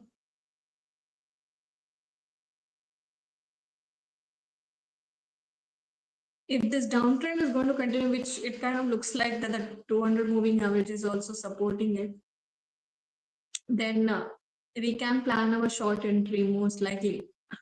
The long buy looks a bit of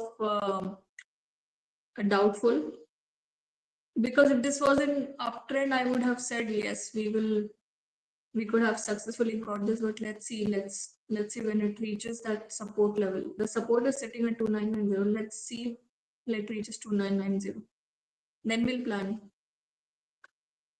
The issue is like it's bouncing from from between only, so it's kind of not giving very good clarity here.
Guys, so if it reaches the support level, still our entry is on actually.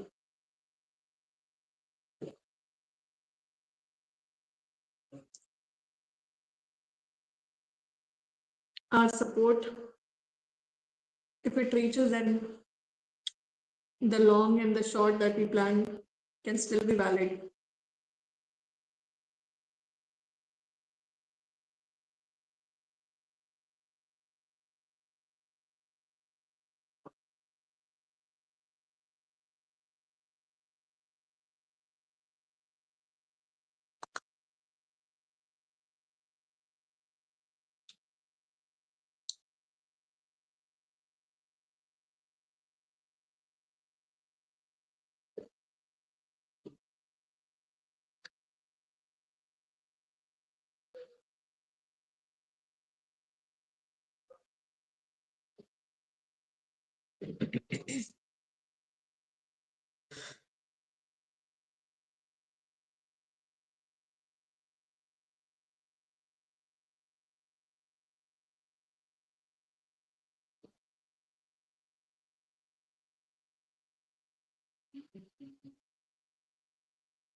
So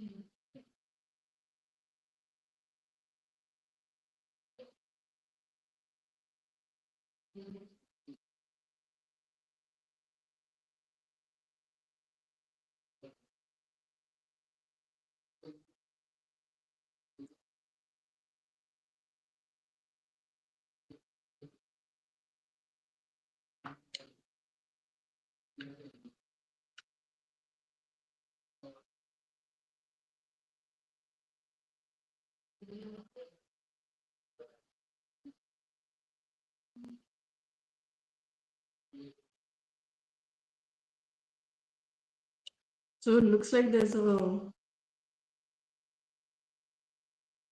double top pattern that's getting created here.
I'm going to remove my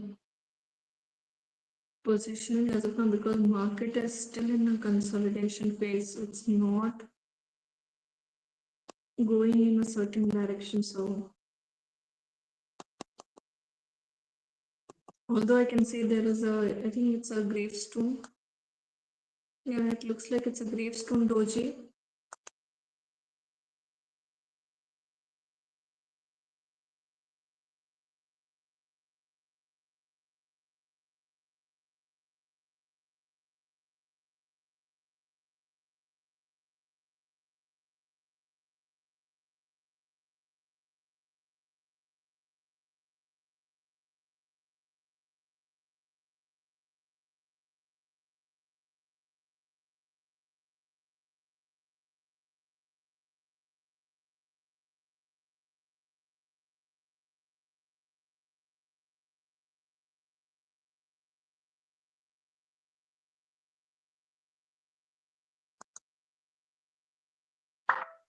So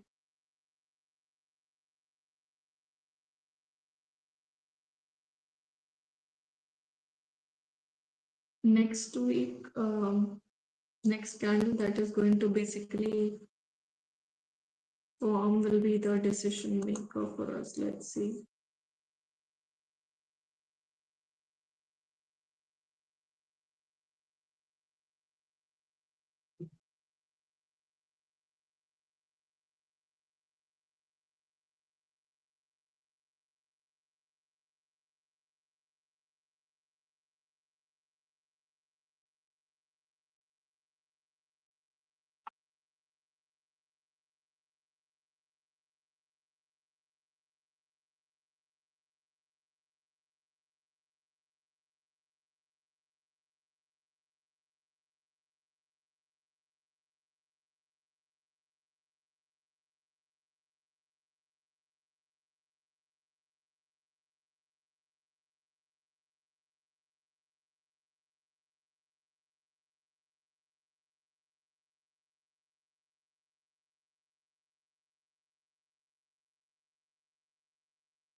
All very indecision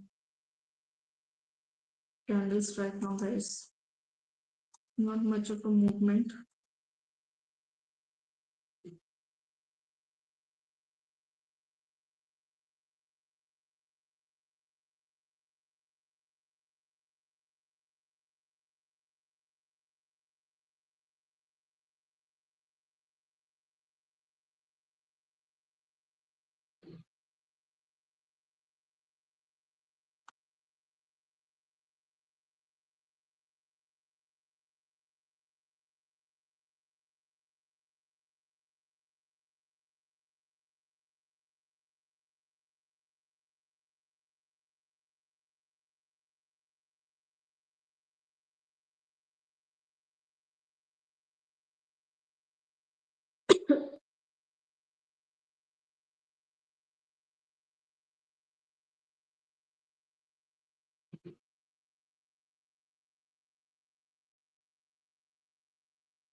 Unlike yesterday, today the market is not moving in a great direction. So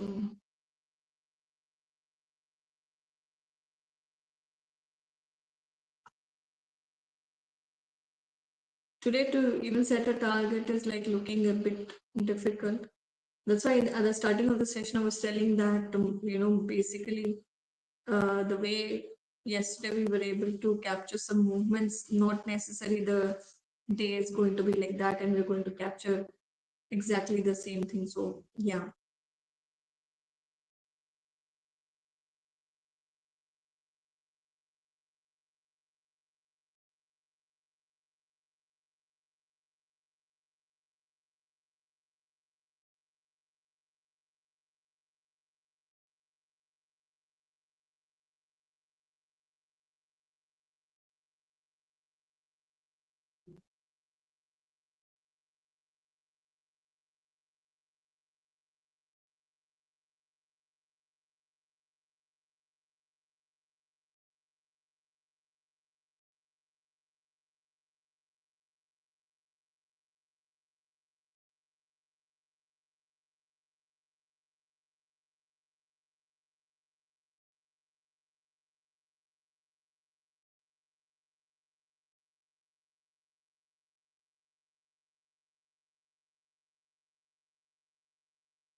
I think this time was not so great since starting of the day we're struggling for one proper momentum and that's not coming.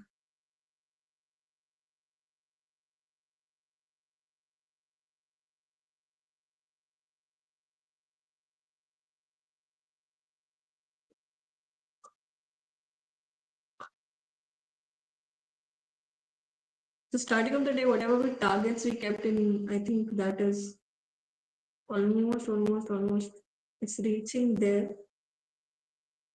So we planned an entry, right? Both long and sell, short sell.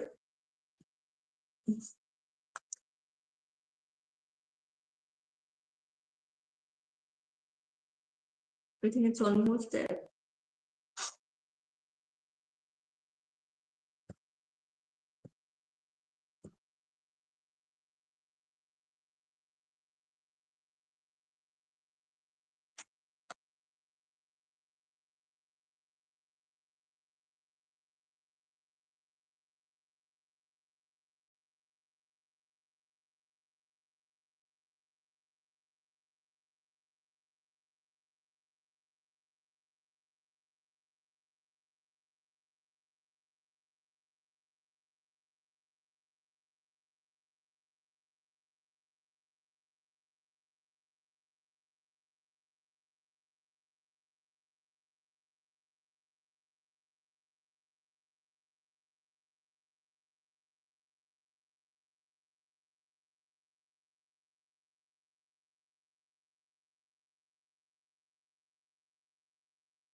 looks like our target is not going to get achieved, or something is wrong with it.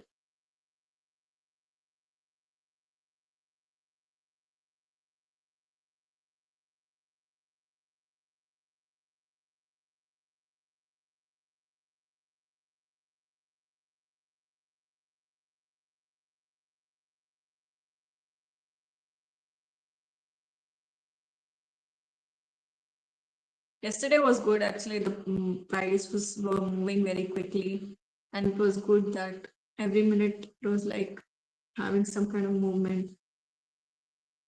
But today it looks like the market is just not moving, not just taking any direction as such. So it's a bit of confusing state of mind at the moment for me as well. By now, I was thinking, the target that we're trying to take, either for a long buy or a short sell, would be achieved. But unfortunately, it looks like it's moving very, very slow. So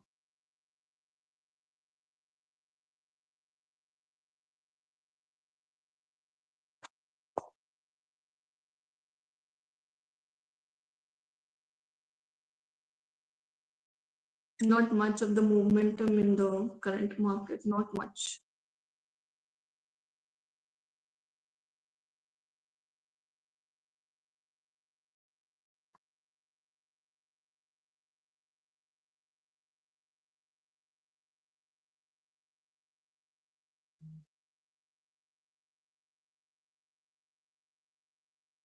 Guys, I'm going to take small 5-10 minutes break here. Let's see if in coming few minutes some momentum builds up, and then we might get some buy sell entry. We might have something moving up and down.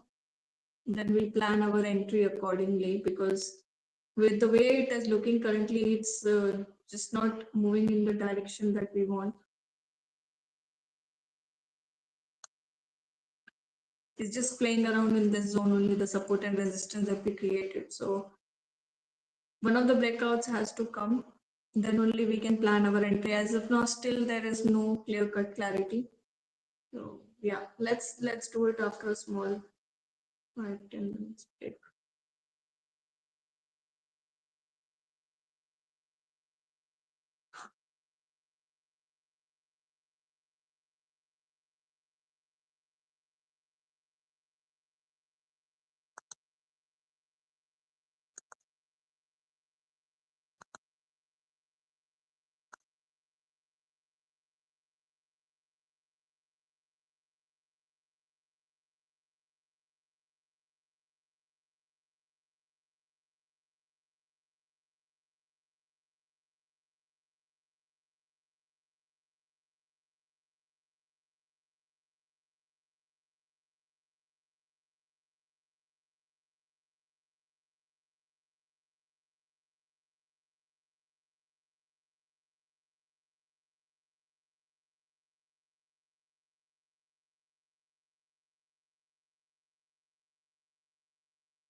I thought some movement is going to come, but today is a very, very crazy day, honestly speaking.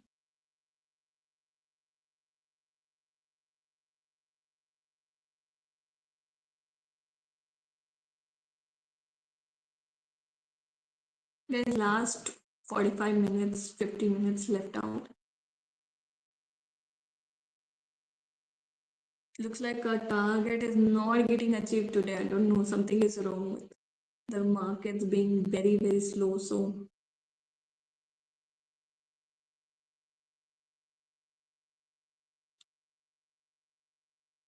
price rejections, fair value gaps, and like especially inducement candles, all these places are very good points of entries and exits sometimes. Very when liquidity sweeps happen, where you see a long wick, you know, forming or price getting rejected, stop losses getting hit, fair value gaps getting created. Fair value gaps always gives you a re-entry, and even price rejections as well as the order blocks also gives you an entry. So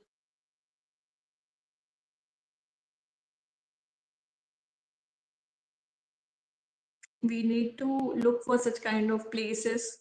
While a lot of us like to trade basis the structures and patterns and whatnot. So other than that, all these things also really matter, and we can take advantage of those places and trade accordingly.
We use this and see.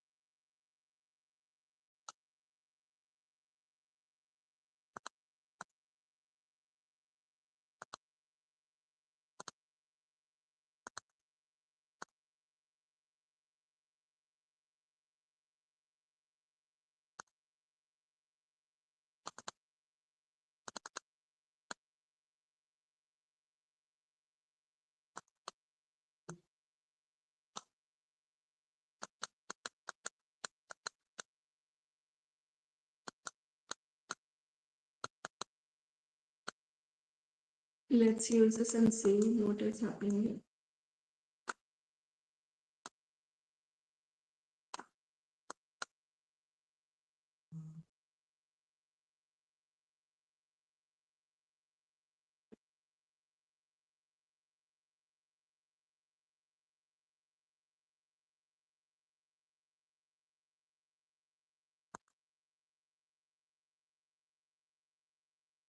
So as per this, the support and resistance levels, here you can see there is another support and resistance level that got created because you see this previous swing high, the price is not able to kind of sustain. So now the new support and resistance is created here. Looks like this is the resistance. The red ones are all support. I don't know. Red ones are all resistance and blue ones are supports. So here there is a support. Still, it's like moving. You can see there's a breakout structure, change of character. But this is all on shorter time frame. So we'll have to watch this even on a bigger time frame to see from the bigger channel. What is it looking like?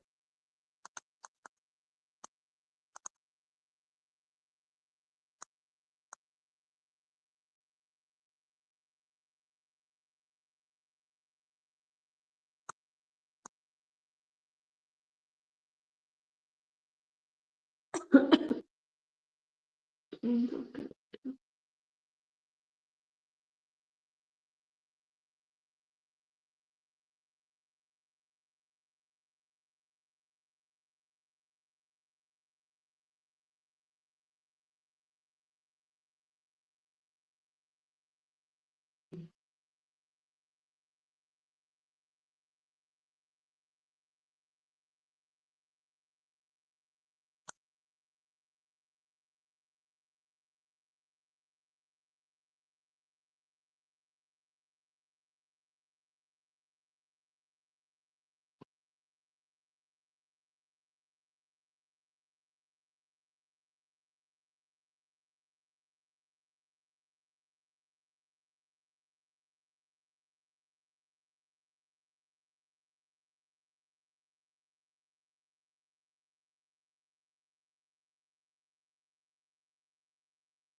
So all these, the blue lines and the whatever blue lines you see or whatever the red lines you see, these are all order blocks. This is bearish order block. This is um blue is like bullish order block. After that, you see the price have gone up very crazily, but this is on a very bigger time frame that we are seeing. Let's see if we have this on the shorter time frame also.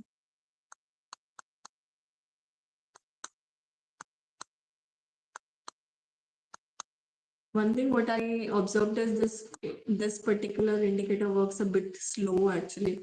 So whenever an order block is getting placed, it doesn't indicate it then and there itself. So it's kind of a late indicator and may or may not give you the accurate information when you're trying to take a trade. So you'll have to watch it out. Test this for quite some time, maybe like a couple of times, and then you need to take a trade along with it because honestly speaking, it didn't really work out for me that accurate. So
So this indicator is very beautiful. It kind of tells you, you can see that there is previous day low, equilibrium, the strong high, premium zones, discount zone, weak low.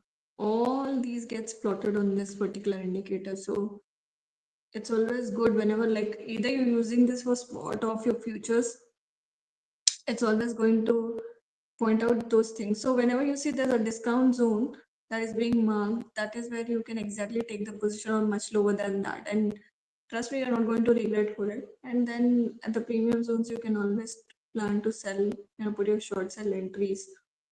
So when the price reaches those zones, then you can have some successful trades from there. So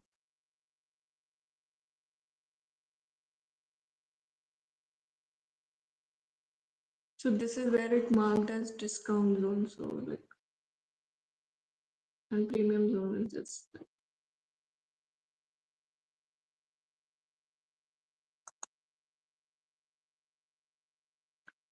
here there is a bearish order blow, bearish order blow.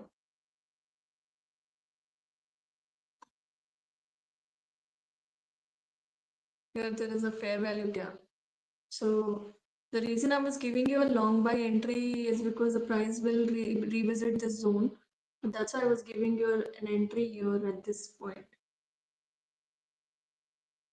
in order to fulfill that fair value gap, because fair value gaps act like a re-entry, right? So can be a good re-entry point. That's why I was emphasizing. Although right now still I know it's in a accumulation phase, not moving much, but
guys, my system got locked. Hold on for a second if in case.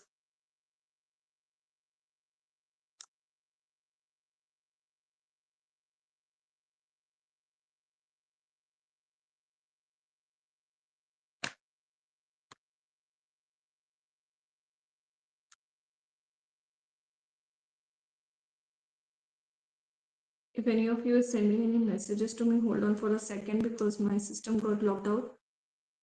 I'm trying to log into the platform again.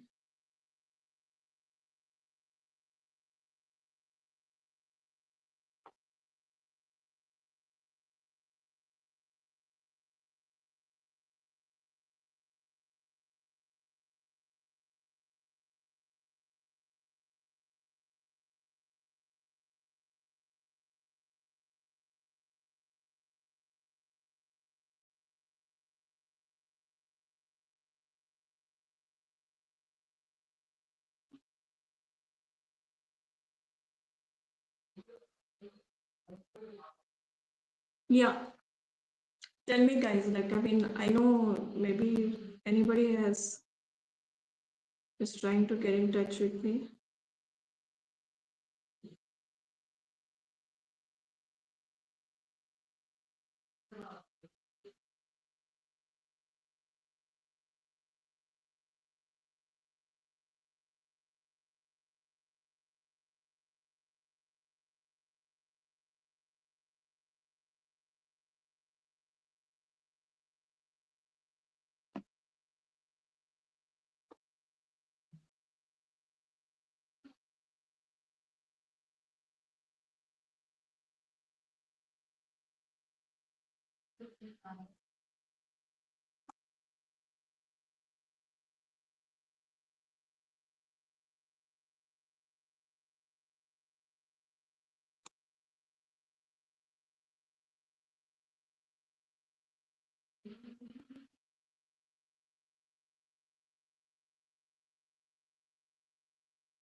Clearly not a date for us to, I don't know, there's something wrong. Guys, whoever is joining these sessions, I want you guys to please use the deposit button on the live stream function. Please, please, please deposit funds so that I can help you, guide you in every which way to start your trading journey to make it easy for you guys. So today definitely wasn't really that great day where there is no proper breakout that is being seen or any kind of good momentum building up. So looks like overall it's not that great day, but yes.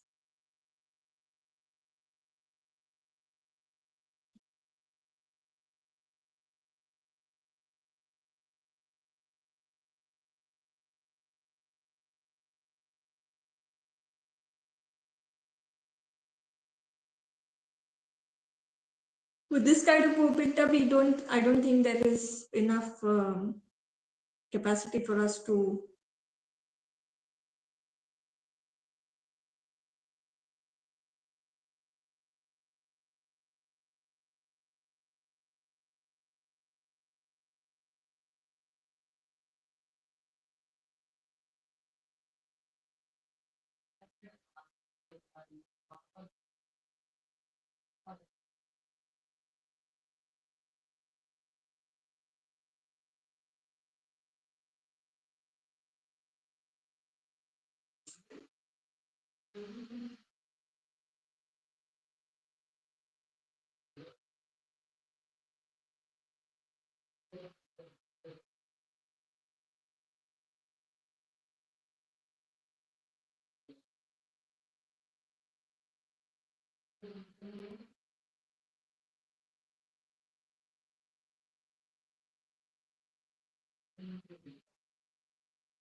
4 hours is in downtrend, 60 minutes is in uptrend, whereas 5 minutes is in basically downtrend still. So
yeah, sure, my dear. 20566. What guidance do you need? Tell me, I will help you out with it. So, did you KYC yourself, deposit funds, all that you finished with it? Everything is done?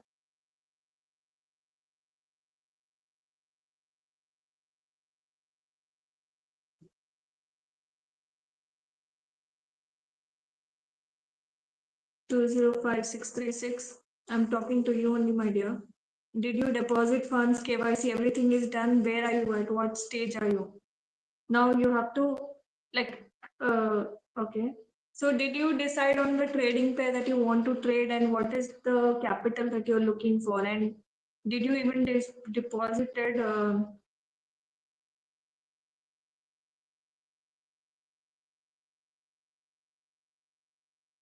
Okay. Did you deposit it now? Did you deposit it while you were live with me?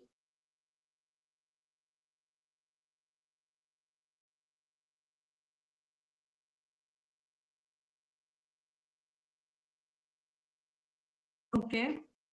So, which trading pair are you trading in? Have you decided which trading pair you want to trade in, or you need guidance on that as well? Okay, that's fine. Did you did you decide which crypto will you trade in?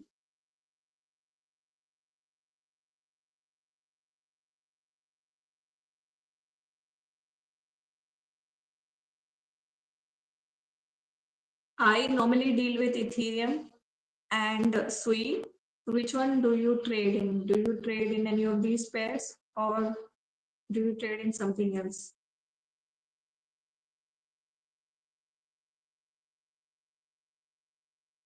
Okay. So, do you understand the basic meaning of spot and futures trading? Have you, because it seems like you are very new to trading, so you might not even know what is spot and futures trading. Do you know at least the major difference between the two?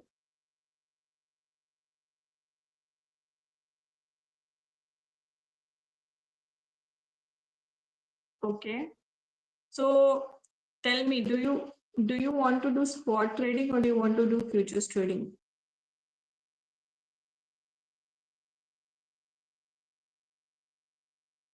So the difference between spot and futures is like in spot, you're going to use all of your own money, whereas in futures, you're going to use platform money also, which means you can borrow funds from platform and do it. Even with $10 or $5 also, you can still take a position by taking a leverage. So if you're doing spot trading, whenever you take a trade, even if the trade is going wrong in the direction, you still can hold the position until unless you decide to sell it. But in futures, because you're borrowing funds from the platform, the position is not going to stay forever. It will have a liquidation price. So just in case, if you think that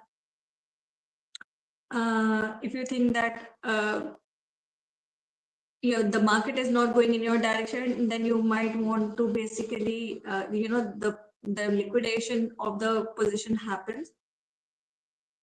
See, as a new trader, obviously there are different ways of trading and there are different things that you can do, but both are risky, both are having its own pros and cons. You need to decide on it what works for you. If taking leverage does not bother you much and you can take a little of risk, no issues with you, then you can go for futures, because futures will allow you to trade in both the directions. It will allow you to trade when you want to sell. It will allow you to trade in when basically you want to buy, sell, whatever you want to do.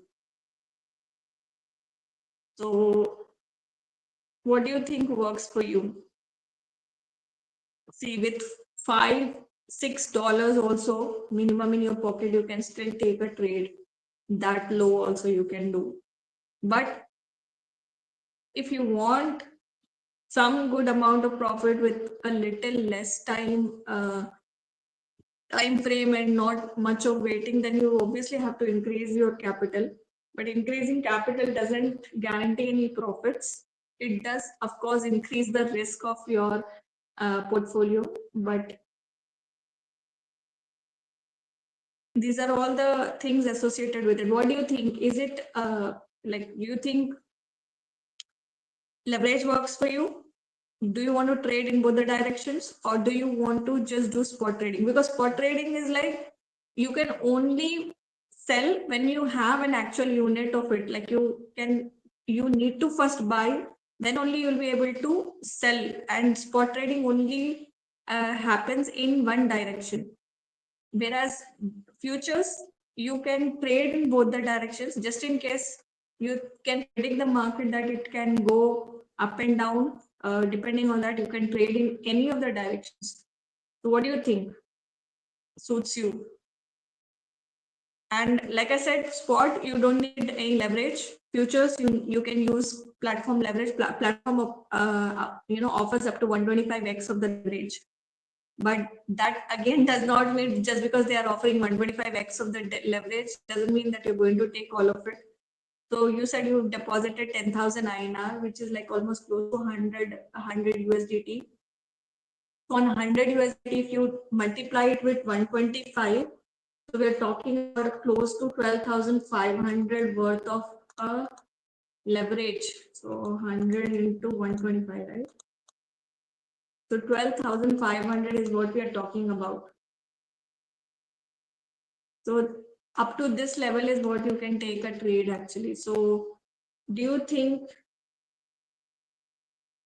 you would want to go for something like this, or do you want to take a little of less risk?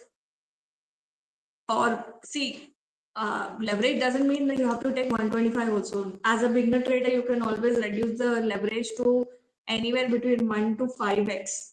So even if I say like you have $100 and you have taken a 5x of leverage, like you're taking a position for $500. So in case the market is moving anywhere against you, like up to 20% against you, then your position is most likely to liquidate. Are you able to understand what I'm trying to say? Guys, just give me a 5 minutes time. My laptop battery is draining out, and I won't be able to see your comments if in case I don't put it on charging. Just give me 5 minutes, and I'll be back. Meanwhile, 205636, I request you to keep shooting your questions so that I keep on answering your questions and I'll help you out. Don't worry, I'm there to guide you step by step. I'll make your life easy. I'll make your decision making easy, and then you can proceed with doing it. Of course, it requires a little time and effort and everything, and sometimes there will be losses, and you have to be ready for all of this. Then only you can be a successful trader. So I will come back and tell you. Just give me like 5 minutes, and I'm bringing my charger.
Yes, I'm back. So 2053, sorry, 205636.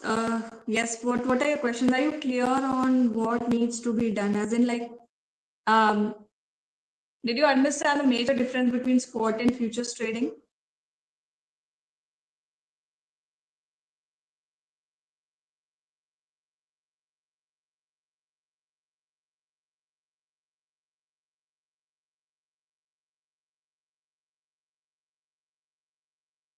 Have you like, based on whatever information I gave you, have you like realized what you're getting into, and are you able to decide what will suit you? Do you think spot trading is going to suit you or futures trading? Because in spot, see, spot trading is like uh, you're buying the actual unit there. यानी what are you trying to do here is you're going to market, you're going to buy a real product, like a real unit of that actually. Futures is not like that. Futures, you're like buying just a contract with an assumption that either the price is basically going up or selling. So, just like for example, you're going in a market, you're buying a fruit, apple, and you're paying money to get it. So until unless you decide to sell that apple back, that apple is going to be in your pocket only, in your shopping bag.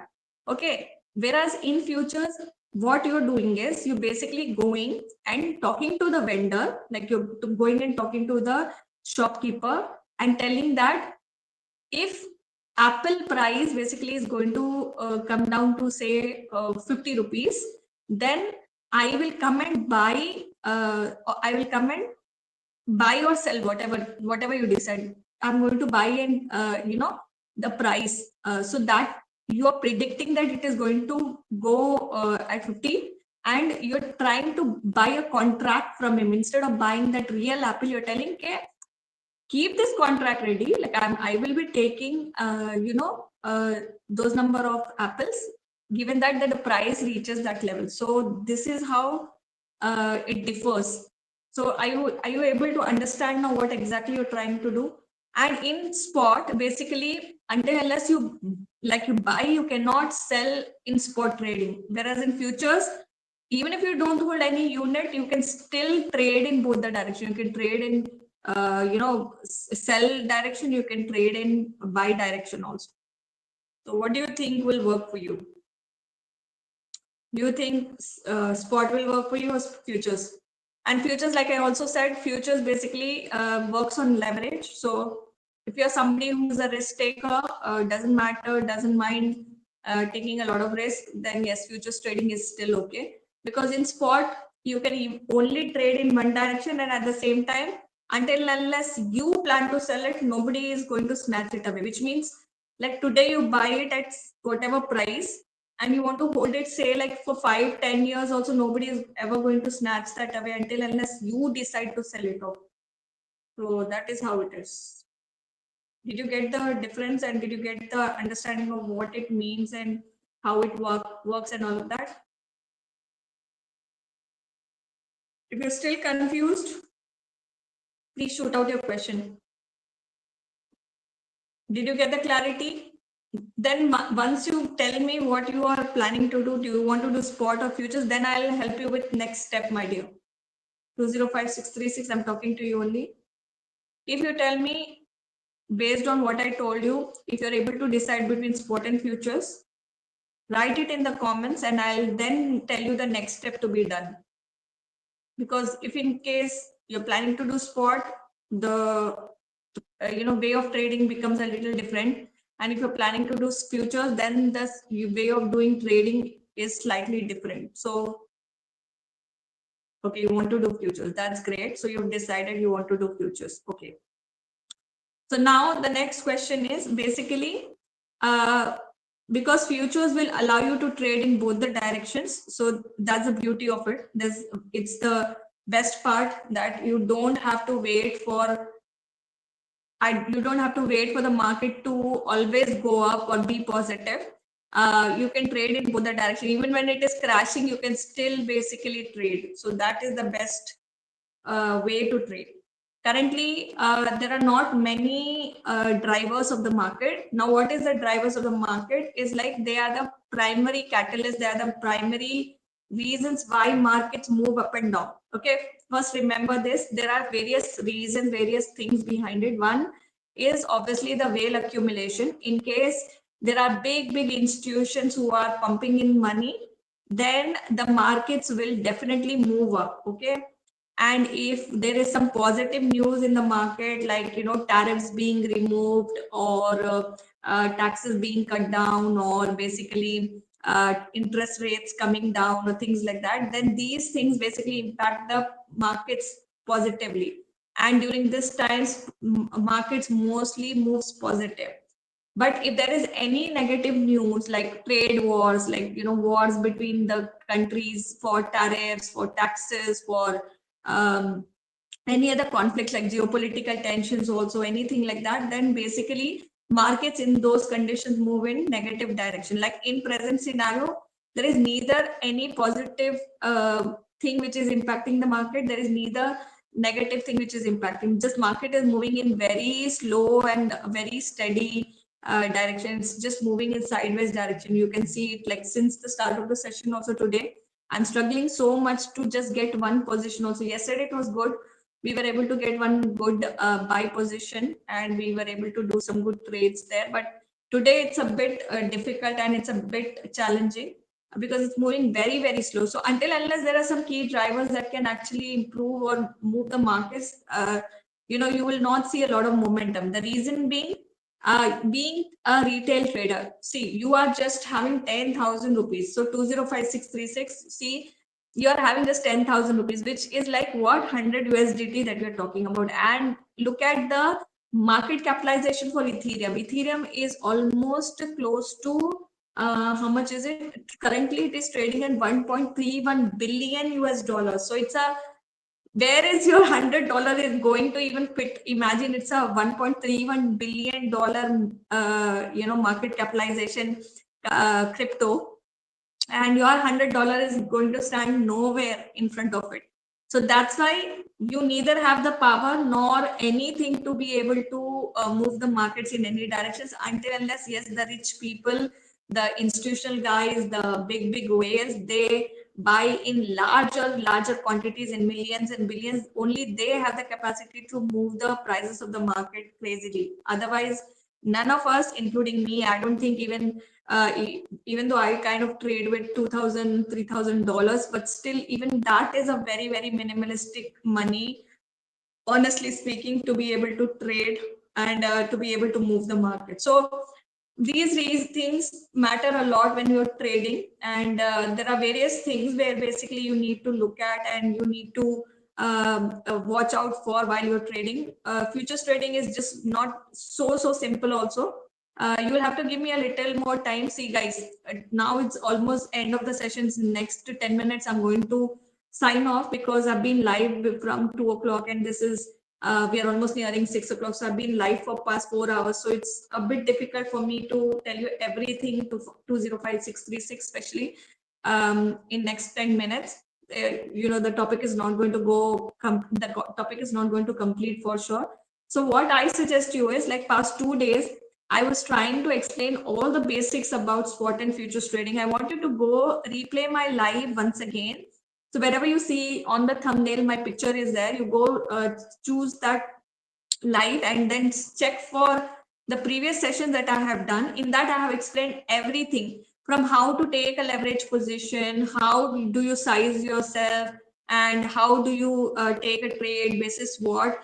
Although in one scenario, you might not be able to exactly take a successful trade because it's a case to case thing. Like yesterday the market was good, it was going in the right way or direction in which I wanted it and I predicted it, and it was really great. But today, since morning, ever since I came, I'm struggling so much for one position, but still I'm not able to get that. So it's okay. There are days when we basically don't get perfect entries and exits, and during those times don't panic just because you're seeing some movement like a dip or a peak. Don't just suddenly fall into it. Don't think that okay, I need to buy, I need to sell, because a lot of young people, especially young generation people, you guys, because of the fear of missing out, all you guys, what you do is, okay, my friend is doing, they are doing, he is doing, she is doing, you all guys go and just jump into it without realizing how much risk is associated with it. So if you do not know how to manage risk, if you don't know how the liquidation works, how the leverage works, and how do you size your position, all these things, if you don't know, you should not even get into it until unless you know everything about it from the scratch till a little advanced level. So like I mentioned, like in next 10 minutes, I wouldn't be able to complete all the things for you. What I want you to do is 2 to 3 sessions previously from today onwards. Like yesterday, day before, and a day before, like prior to this, I have done everything. I have described what are the different types of orders, what are the different types of leverages, when to use what leverage is good for you, and how much leverage you should use, how do you size yourself, how do you take a position, and what is the liquidation price, how do you calculate that. All of that is being discussed past 2 to 3 sessions. So go back, refer to that, go through the whole session, pause it as in where everywhere, wherever you get like doubts and all, keep accumulating your doubts, write it down somewhere. Then you can always come back. I'm going to be live again between 2 to 6 p.m. tomorrow. You can shoot out those questions to me. Today, it might be a difficult task for me to be able to answer to you.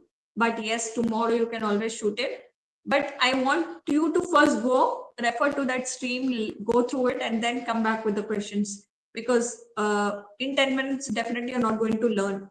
So the orders also differ in futures trading.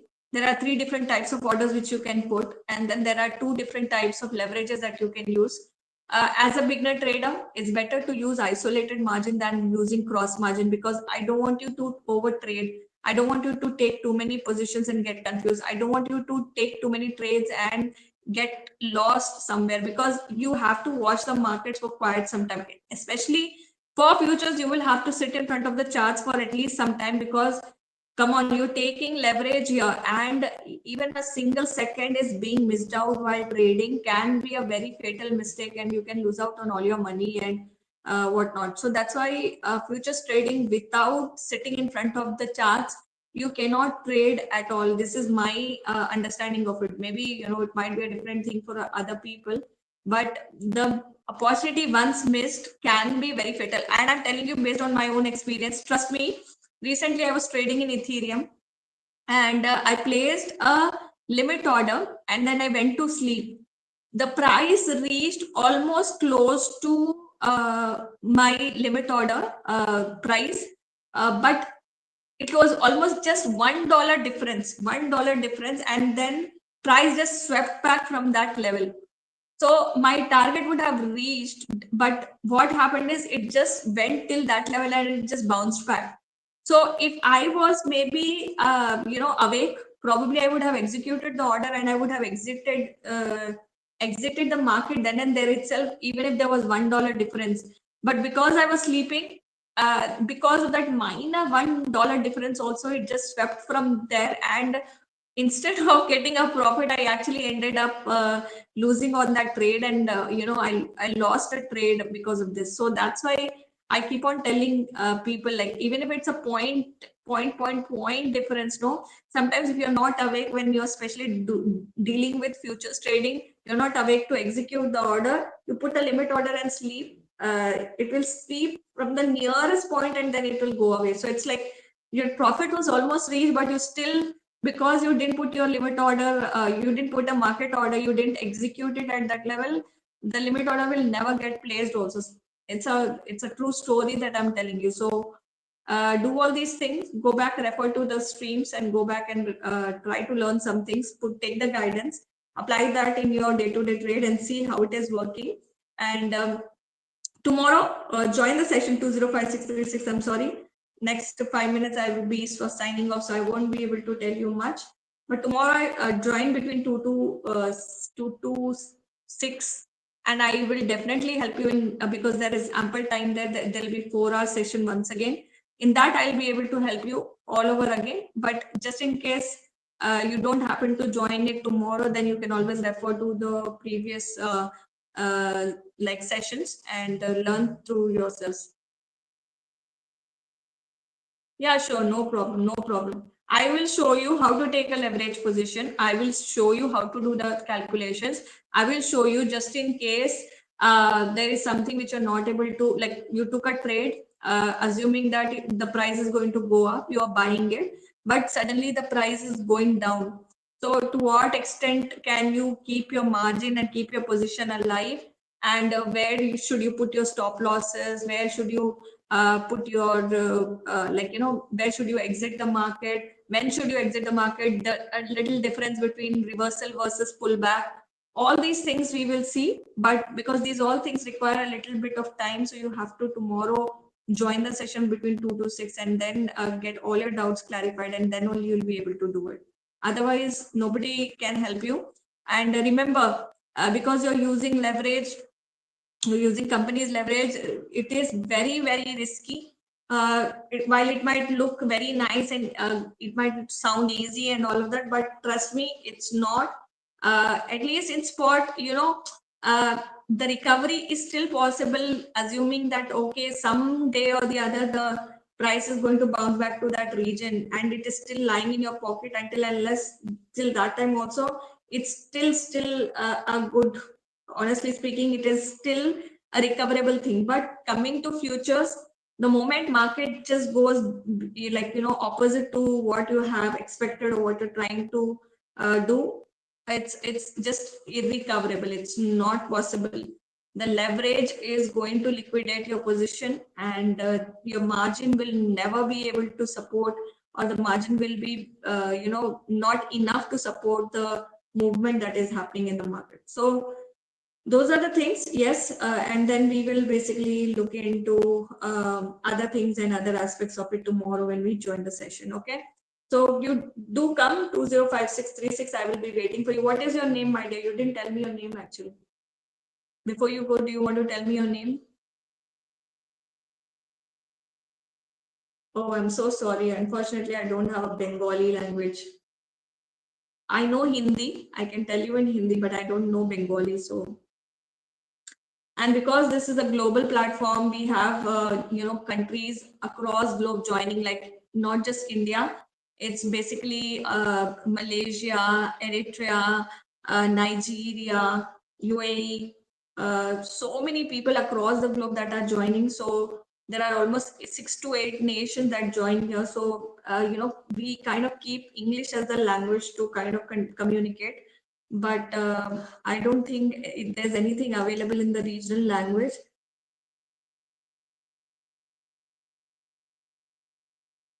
So that is not possible. I'm so sorry. What is this? Can you sell old seed phrases through C? D4K. I have no idea what you're talking about, my dear. Giselle K9N. Okay.